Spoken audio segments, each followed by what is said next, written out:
ਸਤਿ ਸ਼੍ਰੀ ਅਕਾਲ। ਤੁਸੀਂ ਜੁੜੇ ਹੋਏ ਹੋ ਪੰਜਾਬੀ ਰੇਡੀਓ USA ਦੇ ਨਾਲ ਤੇ ਮੈਂ ਹਾਂ ਪ੍ਰਵੀਨ ਸ਼ਰਮਾ ਲੈ ਕੇ ਹਾਜ਼ਰ ਹਾਂ ਪ੍ਰੋਗਰਾਮ ਖਬਰ ਤੇ ਨਜ਼ਰ। ਖਬਰ ਤੇ ਨਜ਼ਰ ਪ੍ਰੋਗਰਾਮ ਦੇ ਵਿੱਚ ਕਈ ਅਹਿਮ ਤੇ ਕਈ ਖਾਸ ਖਬਰਾਂ ਨੂੰ ਲੈ ਕੇ ਚਰਚਾ ਕਰਨ ਦੇ ਲਈ ਜੁੜ ਚੁੱਕੇ ਨੇ ਮਿੰਟੂ ਗੁਰਸਰੀਆ ਜੀ। ਮਿੰਟੂ ਸਤਿ ਸ਼੍ਰੀ ਅਕਾਲ, ਸਵਾਗਤ ਹੈ ਜੀ ਪੰਜਾਬੀ ਰੇਡੀਓ USA ਤੇ ਜੀ। ਸ਼ੁਕਰੀਆ ਸਾਰਿਆਂ ਨੂੰ, ਸਤਿ ਸ੍ਰੀ ਅਕਾਲ ਜੀ। ਪ੍ਰੋਗਰਾਮ ਦੇ ਵਿੱਚ ਅੱਗੇ ਵਧਣ ਤੋਂ ਪਹਿਲਾਂ ਧੰਨਵਾਦ ਕਰਦੇ ਚਲੀਏ ਸਪਾਂਸਰਸ ਦਾ, ਜਿਹੜੇ ਜ਼ਰੀਆ ਬਣਦੇ ਨੇ ਇਹਨਾਂ ਪ੍ਰੋਗਰਾਮਾਂ ਨੂੰ ਤੁਹਾਡੇ ਤੱਕ ਪਹੁੰਚਾਉਣ ਦੇ ਲਈ। ਖਾਲਸਾ ਇੰਸ਼ੋਰੈਂਸ ਏਜੰਸੀ ਵਾਲੇ, ਜਿਨ੍ਹਾਂ ਤੋਂ ਤੁਸੀਂ ਹਰ ਤਰੀਕੇ ਦੀ ਇੰਸ਼ੋਰੈਂਸ ਲੈ ਸਕਦੇ ਹੋ। ਇੰਸ਼ੋਰੈਂਸ ਬਾਰੇ ਪਤਾ ਕਰਨ ਲਈ ਇਹਨਾਂ ਦਾ ਨੰਬਰ ਹੈ 468-272-2500। ਇਹ 1992 ਤੋਂ ਲਗਾਤਾਰ ਇੰਸ਼ੋਰੈਂਸ ਬਿਜ਼ਨਸ ਦੇ ਵਿੱਚ ਸ਼ਾਨਦਾਰ ਸੇਵਾਵਾਂ ਦੇ ਰਹੇ ਨੇ ਤੇ ਅਮਰੀਕਾ ਭਰ ਦੇ ਵਿੱਚ ਇੰਸ਼ੋਰੈਂਸ ਕਰਦੇ ਨੇ। ਓਬਾਮਾ ਕੇਅਰ, ਮੈਡੀਕੇਅਰ ਜਾਂ ਫਿਰ ਕਵਰਡ ਕੈਲੀਫੋਰਨੀਆ ਬਾਬਤ ਪਾਲਿਸੀ ਕਰਵਾਉਣ ਦੇ ਲਈ, ਸਲਾਹ ਲੈਣ ਦੇ ਲਈ ਅੱਜ ਹੀ ਕਾਲ ਕਰੋ 468-272-2500 ਤੇ।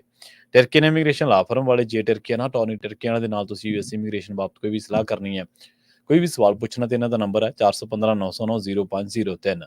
Jaswinder Singh, ਛਤਰਕੌਰ Nagra Roswell, Charan Singh Sukhinder Dhaliwal Arizona, Krishan Dharota Yuba City, Baljinder Singh Nijjar Woodland, Paramjit Kaurangi Vacaville, Pritpal Singh Sidhu Fresno, GN live ਵਾਲੇ ਟਰੱਕ ਵਾਸ਼ ਕਰਦੇ ਨੇ, ਆਇਲ ਚੇਂਜ ਕਰਦੇ ਨੇ, 에ਅਰ ਬ੍ਰੇਕਾਂ ਦਾ ਕੰਮ ਤਸੱਲੀ ਬਖਸ਼ ਕਰਵਾ ਸਕਦੇ, ਨਵੇਂ ਪੁਰਾਣੇ ਟਾਇਰ ਵੀ ਇਹਨਾਂ ਤੋਂ ਮਿਲਦੇ ਨੇ। ਲੋਕੇਸ਼ਨ ਸੈਂਟਾ ਨੀਲਾ ਦੀ ਨਿਮਾ ਸੋਤਾ ਦੇ ਨਾਲ ਗੱਲ ਕੀਤੀ ਜਾ ਸਕਦੀ ਹੈ 209-277-0113 ਤੇ ਇੰਟਰਲੂਪ ਟਰੱਕ ਸਟਾਪ ਵਾਲੇ। ਇਹਨਾਂ ਸਾਰੇ ਹੀ ਸਪਾਂਸਰਸ ਦਾ ਬਹੁਤ ਬਹੁਤ ਧੰਨਵਾਦ। ਤੇ ਜੇਕਰ ਤੁਸੀਂ ਵੀ ਪੰਜਾਬੀ ਰੇਡੀਓ USA ਦੇ ਇਹਨਾਂ ਪ੍ਰੋਗਰਾਮਾਂ ਨੂੰ ਸਪਾਂਸਰ ਕਰਨਾ ਚਾਹੁੰਦੇ ਹੋ ਤਾਂ ਸਟੂਡੀਓ ਦਾ ਨੰਬਰ ਹੈ 468-272-5200। ਅੱਜ ਦਾ ਖਬਰ ਤੇ ਨਜ਼ਰ ਪ੍ਰੋਗਰਾਮ ਸਾਲ 2024 ਦੀ 5 ਨਵੰਬਰ ਦਾ ਪ੍ਰੋਗਰਾਮ ਹੈ ਤੇ ਦਿਨ ਅੱਜ ਮੰਗਲਵਾਰ ਹੈ। ਖਬਰਾਂ ਦੇ ਵੱਲ ਆਈਏ ਮਿੰਟੂ ਜੀ, ਸ਼ੁਰੂਆਤ ਕਰੀਏ ਗਿੱਦੜਬਾਹੇ ਦੇ ਸਿਆਸੀ ਦੰਗਲ ਤੋਂ। ਮੁੱਖ ਮੰਤਰੀ ਮਾਨ ਸਾਹਿਬ ਉੱਥੇ ਪਹੁੰਚੇ ਨੇ ਤੇ ਉਹਨਾਂ ਨੇ ਮਨਪ੍ਰੀਤ ਬਾਦਲ ਆਪਣੇ ਸਿਆਸੀ ਸ਼ਰੀਕ ਨੂੰ ਨਿਸ਼ਾਨੇ ਤੇ ਲਿਆ ਜੀ।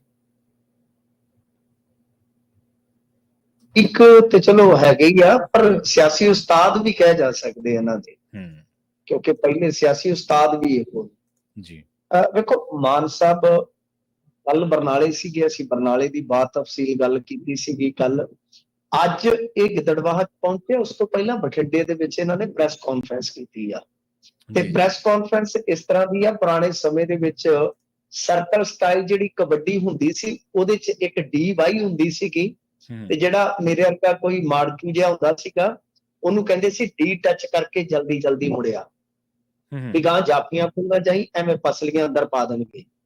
ਤਾਂ ਇਹਨਾਂ ਨੇ ਵੀ ਇੱਕ ਪ੍ਰੈਸ ਕਾਨਫਰੰਸ ਸੱਦੀ ਤੇ 2.5 ਕੇ ਪੌਣੇ 3 ਮਿੰਟ ਕੈਨੇਡਾ ਮਾਮਲੇ 'ਚ ਇੱਕ ਤਰਫੀ ਗੱਲ ਰੱਖ ਕੇ ਨਖੇਦੀ ਕਰਦੇ ਆ ਪ੍ਰੈਸ ਕਾਨਫਰੰਸ ਖਤਮ ਕਰ ਦਿੱਤੀ। ਪੰਜਾਬ ਦੇ ਕਿਸੇ ਮੁੱਦੇ ਨੂੰ ਛੋਇਆ ਨਹੀਂ। ਜਦ ਪੱਤਰਕਾਰਾਂ ਨੇ ਬਾਅਦ ਦੇ ਵਿੱਚ ਫੇਰ ਘੇਰਣ ਦਾ ਯਤਨ ਕੀਤਾ ਤਾਂ ਸਿਰਫ 1 ਮਿੰਟ ਬਠਿੰਡੇ ਦੀਆਂ ਲੋਕਲ ਕੁਝ ਗੱਲਾਂ ਕਰਨ ਉਪਰੰਤ ਉੱਥੋਂ ਵਧਾਈ ਗਈ। ਗਿੱਦੜਬਾਹਾ ਆਏ। ਦੇਖੋ ਗੱਲ ਕੀ ਆ ਕਿ ਗਿੱਦੜਬਾਹੇ ਦੇ ਵਿੱਚ ਹੁਣ ਮੈਂ ਤੁਹਾਨੂੰ ਸਿੱਧੀ ਗੱਲ ਦੱਸਾਂ ਕਿ ਅੱਗੇ ਇਉਂ ਲੱਗਦਾ ਸੀਗਾ ਕਿ ਢਿੱਲੋਂ ਤੇ ਵੜਿੰਗ ਇਹਨਾਂ ਦੀ ਕਲੋਜ਼ ਫਾਈਟ ਆ। ਪਿਛਲੇ 3 ਕੇ 4 ਦਿਨ ਤੋਂ ਸਰ ਹੁਣ ਫਾਈਟ ਦੇ ਵਿੱਚ ਮਨਪ੍ਰੀਤ ਬਾਦਲ ਵੀ ਆ ਗਏ ਜੀ। ਇਹਦੇ ਵਿੱਚ ਕੋਈ ਸ਼ੱਕ ਨਹੀਂ ਹੈ, ਕਿਸੇ ਨੂੰ ਸ਼ੱਕ ਹੋਵੇ ਤੁਹਾਡੇ ਵੀ ਗਿੱਦੜਬਾਹਾ 'ਚ ਬਹੁਤ ਤਾਲੁਕ ਹੋਣਗੇ, ਤੁਸੀਂ ਪੁੱਛ ਲੈਣਾ ਕਿ ਇਸ ਵੇਲੇ ਮਨਪ੍ਰੀਤ ਬਾਦਲ ਨੇ ਜਿਸ ਤਰ੍ਹਾਂ ਦਾ ਕੰਮ ਖਿੱਚਿਆ, ਅੱਜ ਇੱਕ ਬਹੁਤ ਵੱਡੇ ਅਕਾਲੀ ਲੀਡਰ ਨਾਲ ਮੇਰੀ ਮਿੰਟ ਗੱਲਬਾਤ ਹੋਈ, ਤੁਰੇ ਜਾਂਦੇ ਹਨ ਤੇ ਉਹ ਵੀ ਖੁਦ ਹੈਰਾਨ ਸੀ। ਕਹਿੰਦੇ ਕਿ ਅਸੀਂ ਇਲੈਕਸ਼ਨ ਕਿਉਂ ਨਹੀਂ ਲੜਿਆ। ਮੈਂ ਕਿਹਾ ਕਿ ਤੁਸੀਂ ਆਪਣੇ ਆਪ ਨੂੰ ਸਵਾਲ ਕਰੋ ਨਾ, ਸਾਨੂੰ ਕੀ ਪੁੱਛਦੇ। ਸਹੀ ਗੱਲ। ਹੁਣ ਤੁਹਾਡਾ ਜੀ ਮਚਲਦਾ ਦੇਖ ਕੇ, ਪਰ ਉਹ ਕਹਿੰਦੇ ਜੀ ਅਸੀਂ ਕੈਪਟਨ ਬਿਨਾਂ ਕਰ ਕੀ ਸੀ, ਸਾਡਾ ਜਰਨੈਲ ਹੀ ਹੈ ਨਹੀਂ ਸੀ। ਚਲੋ ਖੈਰ, ਤਾਂ ਗੱਲ ਇਹ ਆ ਕਿ ਮਨਪ੍ਰੀਤ ਬਾਦਲ ਨੇ ਵਾਹਵਾ ਮੇਲਾ ਜਿਹੜਾ ਹੈ ਉਹ ਬਣਾ ਲਿਆ ਆਪਦਾ। ਹੁਣ ਜਦੋਂ ਕਿਸੇ ਤੋਂ ਵੜਿੰਗ ਤਾਂ ਨਿਸ਼ਾਨੇ ਤੇ ਸੀਗਾ ਹੀ ਸੀਗਾ, ਜਦੋਂ ਕਿਸੇ ਦੂਸਰੇ ਤੋਂ ਡਰ ਲੱਗਦਾ ਤਾਂ ਫਿਰ ਸਭ ਉਹਦਾ ਨਾਂ, ਉਹਦਾ ਜ਼ਿਕਰ ਵਧੇ ਰਿਹਾ।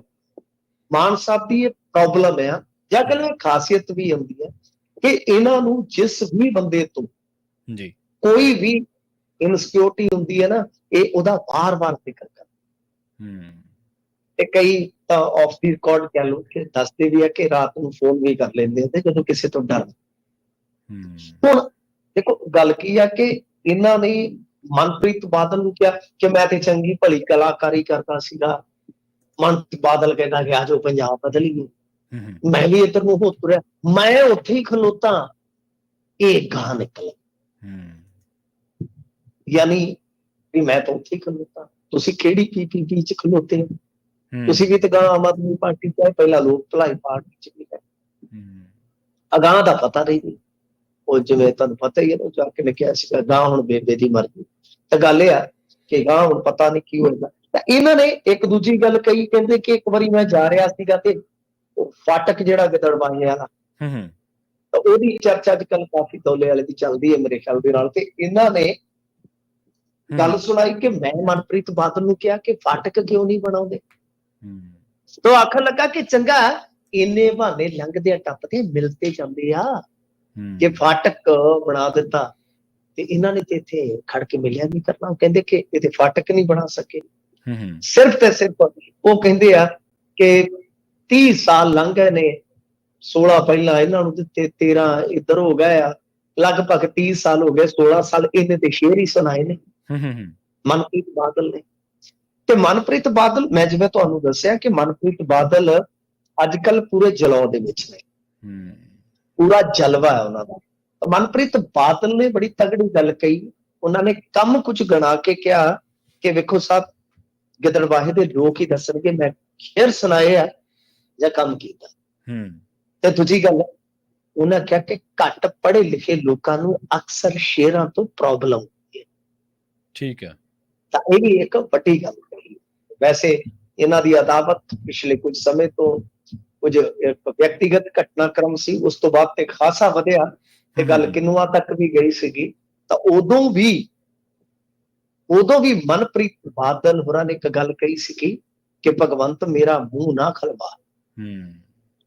ਕੌਣ ਗੱਡੀ ਦੀ ਡਿੱਗੀ ਗਿਰੜਦਾ ਫਿਰਦਾ ਸੀਗਾ, ਸਭ ਦੱਸ ਦਿਆਂਗਾ। ਤਾਂ ਮਤਲਬ ਕਿ ਉਹ ਕੇਸ ਦਰਜ ਹੋਣਾ, ਉਹ ਸਾਰੀਆਂ ਚੀਜ਼ਾਂ ਇੱਕ ਵਾਰੀ ਫਿਰ ਗਿੱਦੜਬਾਹੇ ਦੇ ਮੈਦਾਨ ਚ ਆ ਗਈਆਂ। ਪਰ ਦੇਖੋ ਇਹਨਾਂ ਚੀਜ਼ਾਂ ਚ ਹੁਣ ਮੈਂ ਅੱਗੇ ਕਿਹਾ ਕਿ ਪ੍ਰੈਸ ਕਾਨਫਰੰਸ ਕਰਕੇ ਆਏ, 2.5 ਕੇ 3 ਮਿੰਟ ਦੀ ਪ੍ਰੈਸ ਕਾਨਫਰੰਸ ਕਰਕੇ ਪੰਜਾਬ ਦੇ ਜਿਹੜੇ ਪੱਖ ਦੇ ਮੁੱਦੇ ਆ, ਮਨਪ੍ਰੀਤ ਬਾਦਲ ਨੇ ਕੀ ਕੀਤਾ, ਮਨਪ੍ਰੀਤ ਬਾਦਲ ਨੂੰ ਤੇ ਹੁਣ ਉੱਥੇ ਦੇ ਲੋਕ ਦੱਸਣ ਜੀ, ਜਾਂ ਲੋਕਾਂ ਨੇ ਦੱਸਿਆ ਤੁਸੀਂ ਕੀ ਕੀਤਾ, ਤੁਹਾਡੇ ਕੋਲ ਜਿਹੜਾ ਰਿਪੋਰਟ ਕਾਰਡ ਹੈ ਉਹਦੇ ਆਧਾਰ ਤੇ ਵੋਟਾਂ ਕਿਉਂ ਨਹੀਂ ਮੰਗਦੇ, ਤੁਸੀਂ ਆਹ ਜੁਮਲੇਬਾਜ਼ੀ ਚੁਟਕਲੇਬਾਜ਼ੀ ਕਿਉਂ ਆਰੰਭੀ, ਤੁਹਾਡੇ ਕੋਲ ਹੋਰ ਕੋਈ ਚੀਜ਼ ਹੈ ਨਹੀਂ ਕੀ।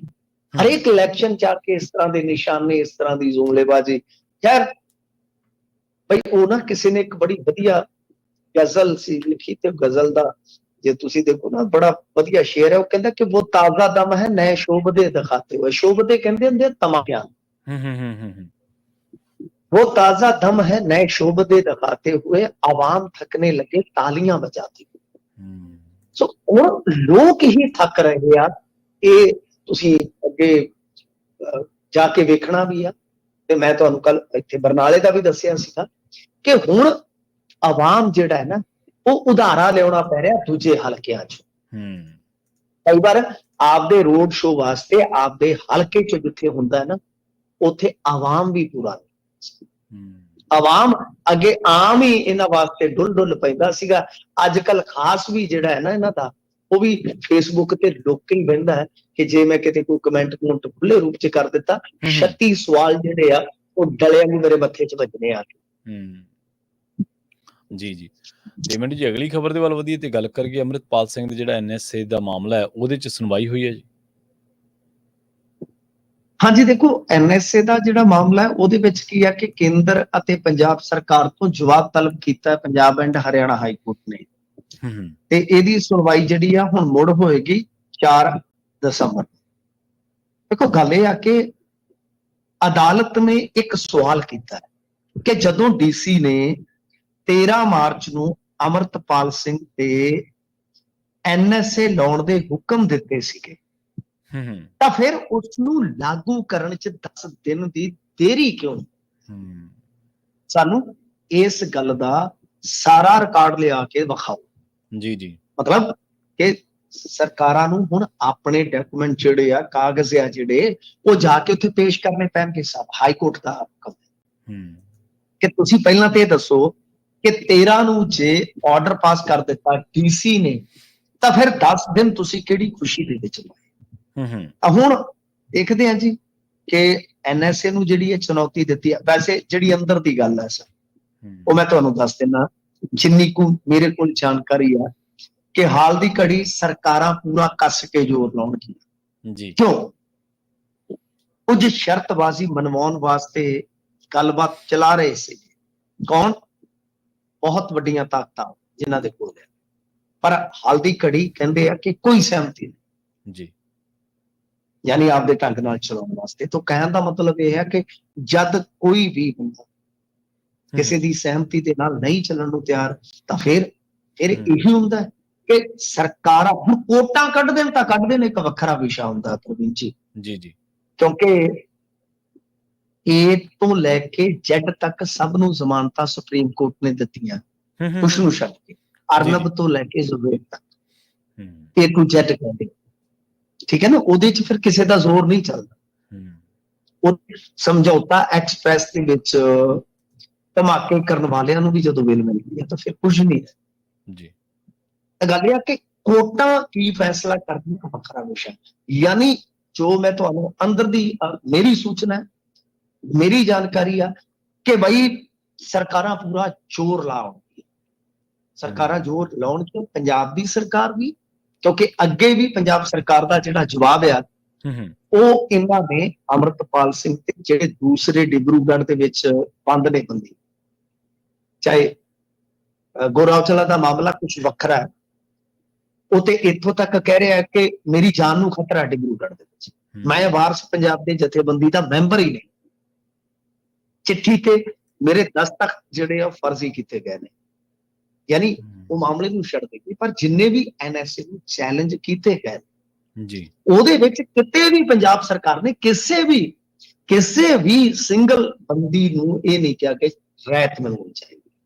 ਤੇ ਇਸੇ ਕਰਕੇ ਕਿਉਂਕਿ ਇਹ ਦੋਵੇਂ ਹੀ ਸਰਕਾਰਾਂ ਜਿਹੜੀਆਂ ਇਸ ਮਾਮਲੇ ਦੇ ਵਿੱਚ ਬਿਲਕੁਲ, ਜਿਵੇਂ ਇੱਕ ਸ਼ਬਦ ਇਸਤੇਮਾਲ ਕੀਤਾ ਜਾਂਦਾ ਕਦਮ ਤਾਲ, ਤੱਕੜ ਤੱਕੜ ਤੱਕੜ ਤੱਕੜ ਪਲਟਣ ਨਹੀਂ ਚੱਲਦੀ ਹੁੰਦੀ, ਕਈ ਵਾਰ ਦੇਖਿਆ ਹੋਣਾ ਤੁਸੀਂ ਪਰੇਡ ਦੇ ਵਿੱਚ, ਤਾਂ ਉਹ ਸਾਰੇ ਫੌਜੀਆਂ ਦੇ ਕਦਮ ਨਾ ਠੱਕ ਠੱਕ ਠੱਕ ਇੱਕ ਤਾਲ ਚ ਚੱਲਦੇ, ਉਹਨੂੰ ਬੋਲਦੇ ਕਦਮ ਤਾਲ। ਤਾਂ ਇਸ ਮਾਮਲੇ ਦੇ ਵਿੱਚ ਦੋਵੇਂ ਸਰਕਾਰਾਂ ਤਾਲ ਜੀ। ਤੇ ਮੈਂਡੀ ਜੀ ਗੱਲ ਕਰੀਏ ਆਪਾਂ ਪੰਜਾਬ ਸਰਕਾਰ ਦੀ ਉਸ ਪੇਸ਼ਕਸ਼ ਦੀ ਜਿਹਨੂੰ ਕੇਂਦਰ ਸਰਕਾਰ ਨੇ ਠੁਕਰਾ ਦਿੱਤਾ ਜੀ। ਦੇਖੋ ਇਹਨਾਂ ਨੇ ਪੇਸ਼ਕਸ਼ ਜਿਹੜੀ ਕੀਤੀ ਸੀ ਉਹ ਪਰਾਲੀ ਦੇ ਮੁੱਦੇ ਤੇ ਕੀਤੀ ਹੈ, ਕਿਉਂਕਿ ਪਰਾਲੀ ਨੇ ਹੁਣ ਬੜਾ ਸਿਆਪਾ ਪਾਇਆ। ਉਧਰ ਲਾਹੌਰ ਚ ਕਹਿੰਦੇ 에ਅਰ ਕੁਆਲਿਟੀ ਇੰਡੈਕਸ 1700 ਨੂੰ ਟੱਪ ਗਿਆ। ਲਓ ਦੱਸੋ, ਪਤਾ ਨਹੀਂ ਸੂਈ ਸਾਈ ਖਰਾਬ ਹੋ ਗਈ ਉਹਨਾਂ ਦੀ ਕਿ ਵਾਕਿਆ ਹੀ ਇੰਨਾ ਮਾਹੌਲ ਖਰਾਬ ਹੋ ਗਿਆ। ਉਧਰ ਮੇਰੇ ਪਿੰਡਾਂ ਤੋਂ ਪਿਛਾ ਸ਼ਹਿਰ ਹੈ ਇੱਕ ਰਾਜਸਥਾਨ ਦਾ, ਗੰਗਾਨਗਰ, ਸ਼੍ਰੀ ਗੰਗਾਨਗਰ, ਉਥੋਂ ਇੱਕ ਬੰਦੇ ਨੇ 에ਅਰ ਕੁਆਲਿਟੀ ਇੰਡੈਕਸ ਭੇਜਿਆ, ਕਹਿੰਦਾ ਜੀ ਸਾਡੇ ਇੱਥੇ 500 ਨੂੰ ਹੋ ਗਿਆ, ਅਸੀਂ ਕੀ ਕਰੀਏ, ਬੁਰੇ ਫਸੇ ਆ। ਹੁਣ ਮਤਲਬ ਕਿ ਮੈਨੂੰ ਲੱਗਦਾ ਕਿ ਅਗਾਂਹ ਕਿਤੇ ਚੀਨ ਚੂਨ ਵਾਲੇ ਨਾ ਕਹਿ ਦੇਣ ਸਾਨੂੰ ਕਿ ਬੰਦ ਕਰੋ ਆਪਦਾ ਕੰਮ ਜੀ। ਇਹ ਜਿਹੜਾ ਹਾਲ ਬਣਿਆ ਪਿਆ, ਕਹਿ ਸਕਦੇ ਸ਼ੰਘਾਈ ਤੱਕ ਨਾ ਜਾਂਦਾ ਹੋਵੇ, ਹੁਣ ਕੀ ਕਰ ਸਕਦੇ, ਚਫੇਰੀ ਹੀ ਬਹੁਤ ਮਾਮਲਾ ਪੱਕਿਆ। ਤੇ ਸੁਪਰੀਮ ਕੋਰਟ ਦੇ ਵਿੱਚ ਸੁਣਵਾਈ ਜਿਹੜੀ ਕੱਲ ਹੋਈ ਸੀਗੀ, ਉਹਦੀ ਵੀ ਗੱਲ ਕਰੀ ਸੀਗੀ ਕੱਲ ਦੇ ਪ੍ਰੋਗਰਾਮ ਦੇ ਵਿੱਚ। ਤਾਂ ਦੇਖੋ ਉਹ ਮਾਮਲਾ ਤੇ ਇਉਂ ਆ ਕਿ ਇੱਕ ਸਵਾਲ ਵੀ ਮੈਨੂੰ ਕੀਤਾ ਗਿਆ ਸੀਗਾ ਗੁਰਪ੍ਰੀਤ ਜੀ ਵੱਲੋਂ ਕਿ 1200 ਕਰੋੜ ਦੀ ਜਿਹੜੀ ਮੰਗ ਰੱਖੀ ਗਈ ਆ ਉਹਦਾ ਕੀ ਬਣਿਆ। ਤੇ ਚਲੋ ਜਵਾਬ ਲੱਭ ਕੇ ਲਿਆਂਦਾ ਉਹਨਾਂ ਦੇ ਸਵਾਲ ਦਾ, ਕਿਉਂਕਿ ਕੱਲ ਮੈਨੂੰ ਪਤਾ ਨਹੀਂ ਸੀਗਾ। ਹੁਣ ਇਹ ਆ ਕਿ ਜਿਹੜਾ 1200 ਕਰੋੜ ਵਾਲਾ ਪ੍ਰਪੋਜ਼ਲ ਆ, ਕੇਂਦਰ ਸਰਕਾਰ ਨੇ ਆਖਿਆ ਕਿ ਵੀਰੇ ਆਪਣੇ ਕੋਲ ਹੀ ਰੱਖ ਲਓ, ਤੁਸੀਂ ਸਾਨੂੰ ਵਿਖਾਉਣ ਦੀ, ਸਾਨੂੰ ਸਮਝਾਉਣ ਦੀ ਕੋਈ ਲੋੜ ਨਹੀਂ ਹੈ। ਠੀਕ ਹੈ, ਸਿੱਧਾ ਕਹਿ ਦਿੱਤਾ ਕੇਂਦਰ ਸਰਕਾਰ ਨੇ ਕਿ ਭਾਈ ਆਪਦੇ ਬਜਟ ਦੇ ਵਿੱਚੋਂ ਕੱਢੋ ਤੇ ਲਾਓ, ਅਸੀਂ ਤੁਹਾਨੂੰ ਦੁੱਕੀ ਨਹੀਂ ਦੇਣੀ ਇਸ ਮਾਮਲੇ ਸਭ। ਉਹ ਤੇ ਪੰਜਾਬ ਦਾ ਜਿਹੜਾ ਹੈ ਉਹ ਪੈਸਾ ਅੱਗੇ RDF ਦਾ ਰੋਕ ਕੇ ਬੈਠੇ, NHM ਦਾ ਰੋਕ ਕੇ ਬੈਠੇ ਆ, ਸੁਪਰੀਮ ਕੋਰਟ ਚ ਉਹਨੂੰ ਲੈਣ ਵਾਸਤੇ, ਯਾਨੀ ਪੈਸੇ ਨੂੰ ਲੈਣ ਵਾਸਤੇ ਤੇ ਇੱਕ ਲੜਾਈ ਲੜੀ ਜਾ ਰਹੀ ਆ। 1200 ਕਰੋੜ ਕਿੱਥੇ ਫੜਾਉਣ ਲੱਗੇ ਆ। ਸਹੀ। ਤੇ ਨਾਲ ਉਹਨਾਂ ਨੇ ਮਿਸਾਲ ਦਿੱਤੀ ਆ ਕਿ ਹਰਿਆਣੇ ਵਾਲੇ ਬਾਈ ਆਪਦੇ ਬਜਟ ਦੇ ਵਿੱਚੋਂ ਦੇ ਰਹੇ ਆ, ਤੁਸੀਂ ਵੀ ਦਿਓ। ਤਾਂ ਇਹ ਤਾਂ ਦੇਖੋ ਇਹ ਪਕਾਉਂਦੇ ਥੁੱਕ ਨਾਲ ਬੜੇ ਪੰਜਾਬ ਵਾਲੇ, ਯਾਨੀ ਪੰਜਾਬ ਸਰਕਾਰ ਦੇ ਲਈ, ਕਿ ਤੁਸੀਂ ਕਹੋ ਕਿ ਬਾਈ ਇੱਕ ਕੌਮੀ ਇਸ ਤਰ੍ਹਾਂ ਦੀ ਯੋਜਨਾ ਲਿਓ ਨਾ ਸਾਰੇ ਸਟੇਟਾਂ ਵਾਸਤੇ, ਕਿ ਜਿੱਥੇ ਵੀ ਪਾਣੀ ਦੀ ਕੋਈ ਸਮੱਸਿਆ ਹੈ ਇਸ ਤਰ੍ਹਾਂ ਦੀ ਪੰਜਾਬ ਦੇ ਸੂਬੇ ਵਾਂਗੂ, ਤਾਂ ਉੱਥੇ ਕੁਝ ਕੁ ਹਿੱਸਾ ਸਟੇਟ ਪਾ ਦੇਵੇ, ਬਾਕੀ ਅਸੀਂ ਪਾਉਨੇ ਆ, ਤਾਂ ਕਿ ਪਾਣੀ ਵੀ ਬਚੇ ਤੇ ਅਸੀਂ ਮੋਟੇ ਅਨਾਜ, ਜਿਵੇਂ ਮਤਲਬ ਕਿ ਮੋਦੀ ਸਰਕਾਰ ਦਾ ਡ੍ਰੀਮ ਪ੍ਰੋਜੈਕਟ ਆ ਜੀ ਕਿ ਅਸੀਂ ਪੂਰੀ ਦੁਨੀਆ 'ਚ ਮੋਟੇ ਅਨਾਜ ਲੈ ਕੇ ਜਾਈਏ, ਤਾਂ ਬਈ ਅਸੀਂ ਆਪਦੀ ਖੇਤੀ ਨੂੰ ਮੋਟੇ ਅਨਾਜ ਆਧਾਰਿਤ ਵੱਲ ਵਧਾਈਏ। ਜਦੋਂ ਇਹ ਪਤਾ ਕੀ ਆ ਇਹ ਸੁੱਕਾ ਰਗੜਾ ਲਾਉਣ ਨੂੰ ਫਿਰਦੇ ਆ ਕਿ ਕੈਪਟਨ ਰਾਜ ਚ ਕੀ ਹੋਇਆ ਸੀਗਾ, ਤੁਹਾਨੂੰ ਯਾਦ ਹੋਣਾ ਸ਼ਾਇਦ, ਉਦੋਂ ਬਾਅਦ ਚੰਨੀ ਸਾਹਿਬ ਆ ਗਏ ਸੀਗੇ ਕਿ ਉਦੋਂ ਮਸ਼ੀਨਰੀ ਵਾਸਤੇ ਪੈਸਾ ਆ ਗਿਆ ਜੀ, ਉਹ ਐਸਾ ਆ ਗਿਆ ਕਿ ਬਈ ਬਾਅਦ ਵਿੱਚ ਉਹ ਮਸ਼ੀਨਾਂ ਤੇ ਕਿਤੇ ਲੱਭੀਆਂ ਹੀ ਨਹੀਂ, ਉਹ ਕਾਗਜ਼ਾਂ ਦੇ ਵਿੱਚ ਹੀ ਚੱਲ ਗਈਆਂ, ਸਬਸਿਡੀ ਘੁਟਾਲਾ ਹੋਇਆ ਜੀ, ਬਿਲਕੁਲ। ਔਰ ਕਮਾਲ ਦੀ ਗੱਲ ਹੈ ਕਿ ਰਣਦੀਪ ਸਿੰਘ ਨਾਭਾ ਖੇਤੀ ਮੰਤਰੀ ਜਦੋਂ ਬਣੇ ਤਾਂ ਉਹਨਾਂ ਨੇ ਲੈਟਰ ਲਿਖਿਆ ਸੀਗਾ ਸੈਂਟਰਲ ਗਵਰਨਮੈਂਟ ਨੂੰ ਕਿ ਬਾਈ ਆ ਕੇ ਲੱਭ ਲਓ, ਮੁੜ ਕੇ ਮੇਰੀ ਜਾਨ ਨੂੰ ਨਾ ਸਿਆਪਾ ਪਾਇਓ। ਮੇਰੇ ਖਿਆਲ ਦੇ ਨਾਲ ਇਹੋ ਜਿਹੇ ਬੰਦਿਆਂ ਨੂੰ ਹਰਾਉਣ ਦਾ ਪੰਜਾਬੀਆਂ ਨੂੰ ਹਮੇਸ਼ਾ ਚੱਸ ਰਹਿੰਦਾ ਹੈ ਜੀ। ਉਹਨੂੰ ਹਰਾ ਦਿੱਤਾ ਜਿਸ ਬੰਦੇ ਨੇ ਆਪਣੀ ਸਰਕਾਰ ਚ ਘੁਟਾਲਾ ਚੁੱਕਿਆ, ਲੈਟਰ ਲਿਖਿਆ ਕਿ ਬਾਈ ਜਾਂਚ ਪੜਤਾਲ ਕਰ ਲਓ, ਮੈਨੂੰ ਕੁਝ ਨਹੀਂ ਜੇ ਲੱਭ ਰਿਹਾ। ਜਿਸ ਬੰਦੇ ਨੇ ਉਸ ਵੇਲੇ ਦੇ ਖੇਤੀਬਾੜੀ ਚ ਮਹਿਕਮੇ ਚ ਇੱਕ ਕੁੰਡਲੀਏ ਸੱਪ ਨੂੰ ਘੇਰਾ ਪਾਇਆ। ਕੁੰਡਲੀਆ ਸੱਪ ਸੀਗਾ ਜਿਹਦੇ ਬਾਰੇ ਮੈਂ ਬਾਅਦ ਦੇ ਵਿੱਚ ਖੁਲਾਸਾ ਵੀ ਕੀਤਾ, ਬਾਅਦ ਦੇ ਵਿੱਚ ਉਹਨੂੰ ਗੱਦੀ ਤੋਂ ਲਾਉਣਾ ਵੀ ਪਿਆ।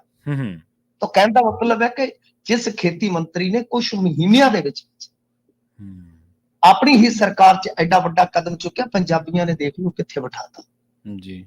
ਤਾਂ ਉਦਾਂ ਅਸੀਂ ਲੱਭਦੇ ਹਾਂ ਕਿ ਵੱਡੇ ਲੀਡਰ ਆਉਣ ਜੀ, ਚੰਗੇ ਲੀਡਰ ਆਉਣ ਜੀ, ਤੇ ਬਣਾਇਆ ਕੌਣ? ਜਿਹਨੂੰ ਸਭ ਤੋਂ ਜ਼ਿਆਦਾ ਟਰੋਲ ਕੀਤਾ ਫਿਰ ਇਹਨਾਂ ਹੀ ਜੀ, ਤੁਹਾਨੂੰ ਪਤਾ ਹੀ ਹੈ। ਉਹ ਖੈਰ ਇਹ ਸਾਰਾ ਕੁਛ ਹੈ ਜੀ, ਕੋਈ ਦੁੱਕੀ ਨਹੀਂ ਦਿੱਤੀ ਉਹਨਾਂ ਨੇ, ਤੇ ਉਹਨਾਂ ਨੇ ਸਿੱਧਾ ਕਹਿ ਦਿੱਤਾ ਕਿ ਤੁਸੀਂ ਆਪਣੀ ਬਣੀ ਨਿਬੇੜੋ। ਮਤਲਬ ਕਿ ਸਾਨੂੰ ਤੇ ਵਾਤਾਵਰਨ ਕਲੀਅਰ ਚਾਹੀਦਾ, ਜਿਵੇਂ ਮਤਲਬ ਕਿ ਪੂਰੇ ਇੰਡੀਆ ਚ 에ਅਰ ਕੁਆਲਿਟੀ 69 ਹੀ ਰਹਿੰਦਾ, ਤਾਂ ਤੇ ਜਾਂਦਾ ਹੀ ਨਹੀਂ ਪਰਾਲੀ ਦੇ ਦਿਨ ਕੱਢ ਕੇ। ਜੀ ਜੀ, ਬਿਲਕੁਲ। ਗੱਲ ਇਹ ਆ, ਪਰ ਉਹਨਾਂ ਨੇ ਸਿੱਧਾ ਜਵਾਬ ਦੇ ਦਿੱਤਾ। ਦੇਖੋ ਇਹ ਹੁਣ ਪੰਜਾਬ ਸਰਕਾਰ ਦੇਖੇ ਤਾਂ ਇਹ ਕੰਮ ਚਲਾਉਣਾ ਚਾਹੁੰਦੇ ਆ ਕਿ ਬਈ ਉਹ ਜਿਵੇਂ ਮੋਦੀ ਸਾਹਿਬ ਨੇ ਇੱਕ ਜੁਮਲਾ ਦਿੱਤਾ ਸੀਗਾ ਕਿ ਆਪਦਾ ਮੇ ਅਫਸਰ, ਇਹ ਹੁਣ ਮਤਲਬ ਕਿ ਵੱਤਰ ਵਾਉਣ ਨੂੰ ਫਿਰਦੇ ਸੀ ਕਿ ਸੁਪਰੀਮ ਕੋਰਟ ਕਹੇਗਾ ਕਿ ਦੇ ਦਿਓ 1200 ਕਰੋੜ 1200 ਕਰੋੜ, ਜਦ ਨੂੰ ਇੱਥੇ ਸਾਰੀ ਕਾਰਵਾਈ ਮੁਕੰਮਲ ਹੋਣੀ ਹੈ, ਸੁਣਵਾਈ ਸੁਣਵਾਈ ਹੋਣੀ ਹੈ, ਤਦ ਤੱਕ ਤੇ ਪਰਾਲੀ ਸਾੜ ਕੇ ਇੱਥੋਂ ਦੇ ਲੋਕਾਂ ਨੇ ਵਿਹਲੇ ਹੋ ਜਾਣਾ। ਜੀ ਜੀ, ਰੋਟ ਗੀਤ ਵੀ ਕਈ ਗਾਉਂਦੇ ਨਹੀਂ, ਹੁਣ ਜੱਟ ਪੰਗੇ ਲੈਣ ਨੂੰ ਵਿਹਲਾ, ਤਾਂ ਉਦੋਂ ਤੱਕ ਤੇ ਪਰਾਲੀ ਪਰੂਲੀ ਸੜ ਜਾਣੀ ਹੈ ਸਰ। ਜੀ ਜੀ। ਮੀਤ ਹਰਨ ਕਹਿੰਦੇ ਕੋਠੀ ਦਾ ਹੇਜ ਜਿਹੜਾ ਦਿਲ ਤੇ ਲਾ ਗਏ ਜੀ। ਵੇਖੋ ਮੀਤ ਹੇਅਰ ਕੋਠੀ ਚ ਰਹਿੰਦੇ ਆ, ਹੋਰ ਇਹਨਾਂ ਨੇ ਕਿਹੜਾ ਕੋਈ ਤੰਬੂ ਲਾਇਆ ਸੜਕ ਤੇ, ਕੋਠੀ ਚ ਹੀ ਰਹਿਣਾ, ਕਿਉਂਕਿ ਹੁਣ ਤੇ ਵਿਧਾਇਕ ਜਿਹੜੇ ਕਾਫੀ ਅਰਸਾ ਰਹਿ ਕੇ ਤੇ MP ਬਣੇ ਨੇ। ਪਰ ਰੌਲਾ ਇਹ ਆ ਕਿ 24 ਸਤੰਬਰ ਨੂੰ ਇਹਨਾਂ ਨੂੰ ਇੱਕ ਨੋਟਿਸ ਜਾਰੀ ਹੋਇਆ ਕਿ ਆਪਦੀ ਸਰਕਾਰੀ ਕੋਠੀ ਜੋ ਤੁਸੀਂ ਬਤੌਰ ਕੈਬਨਿਟ ਵਜ਼ੀਰ ਇਸਤੇਮਾਲ ਕਰਦੇ ਸੀ, ਕਿਰਪਾ ਕਰਕੇ ਖਾਲੀ ਕਰਕੇ ਨਿਕਲੋ ਜੀ। ਪਰ 43 ਨੰਬਰ ਜਿਹੜੀ ਉਹ ਕੋਠੀ ਆ ਸੈਕਟਰ 2 ਦੀ, ਇਹ ਖਾਲੀ ਕਰਨਾ ਨਹੀਂ ਚਾਹੁੰਦੇ। ਇਹਨਾਂ ਨੇ ਮਾਨ ਸਾਹਿਬ ਨੂੰ ਗੁਜ਼ਾਰਿਸ਼ ਕੀਤੀ ਆ, ਹੈਨਾ, ਅੱਜ ਦੀ ਦਿਹਾੜੀ ਮੈਨੂੰ ਰੱਖ ਲੈ ਬਾਬਲਾ, ਤਾਂ ਇਹਨਾਂ ਨੇ ਕਿਹਾ ਕਿ ਜੀ ਮੈਨੂੰ ਇੱਥੇ ਹੀ ਰੱਖ ਲਾਓ ਜੀ। ਹਾਲਾਂਕਿ ਉਹ ਫਾਈਲ ਜਿਹੜੀ ਆ ਹਾਲੇ ਵੀ ਟੇਬਲ ਤੇ ਪਈ ਆ ਮੁੱਖ ਮੰਤਰੀ ਦੇ, ਉਹਨਾਂ ਨੇ ਕੋਈ ਇਹਦੇ ਤੇ ਫੈਸਲਾ ਨਹੀਂ ਕੀਤਾ, ਪਰ ਆਂਦੇ ਆ ਕਿ ਮੂੰਹ ਜ਼ੁਬਾਨੀ ਕਹਿ ਦਿੱਤਾ ਕਿ ਰਹਿ ਲੋ, ਕੋਈ ਚੱਕਰ ਨਹੀਂ ਜੀ। ਹੁਣ ਕਮਾਲ ਦੀ ਗੱਲ ਹੈ ਕਿ ਮੈਂਬਰ ਪਾਰਲੀਮੈਂਟ ਬਣਨ ਤੋਂ ਬਾਅਦ ਇਹ ਤਰਕ ਦੇ ਰਹੇ ਆ ਕਿ ਜੀ ਮੈਨੂੰ ਤੇ ਗਾਂ ਕੋਈ ਬੰਗਲਾ ਮਿਲਿਆ ਹੀ ਨਹੀਂ ਦਿੱਲੀ, ਤੇ ਤੁਸੀਂ ਦੇ ਦਿਓ ਮੈਨੂੰ ਆ ਕੋਠੀ ਇਸਤੇਮਾਲ ਕਰਨ ਵਾਸਤੇ। ਸੋ ਸਾਹਿਬ ਇੱਕ ਬੜਾ ਵੱਡਾ ਸਵਾਲ ਹੈ ਕਿ ਬਈ ਚੰਡੀਗੜ੍ਹ ਤੁਹਾਨੂੰ ਸਰਕਾਰੀ ਕੋਠੀ ਚਾਹੀਦੀ ਹੈ, ਤੇ ਕੀ ਗੱਲ ਆ ਕਿ ਜਿਹੜਾ ਬਤੌਰ MP ਬਣ ਕੇ ਤੁਸੀਂ ਉੱਥੇ ਆਪਣਾ ਹੱਕ ਨਹੀਂ ਲੈ ਸਕਦੇ, ਪੰਜਾਬ ਨੂੰ ਕੀ ਲੈ ਕੇ ਦੇਈ ਬੈਠੇ ਹੋ ਤੁਸੀਂ ਆਪਣਾ ਉੱਥੇ ਬੰਗਲਾ ਅਲਾਟ ਕਰਵਾਓ।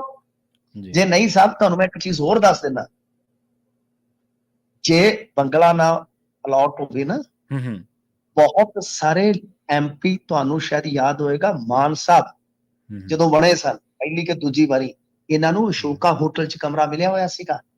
ਮੈਂ ਤੁਹਾਨੂੰ ਹੋਰ ਵੀ ਦੱਸ ਦਿਆਂ, ਇੱਕ ਨਾਮੀ ਸ਼ਖਸੀਅਤ ਜਿਹੜੀ ਇਹਨਾਂ ਦੀ ਕਹ ਲਓ ਕਿ ਦੋਸਤਾਨੇ ਦੀ ਪੂਰੀ ਮਿਸਾਲ ਦਿੱਤੀ ਜਾਂਦੀ ਹੈ ਜੀ, ਉਹਨਾਂ ਦਾ ਇੱਕ ਬੱਚਾ ਵੀ ਰਹਿੰਦਾ ਰਿਹਾ, ਸਾਨੂੰ ਸਭ ਪਤਾ ਹੈ।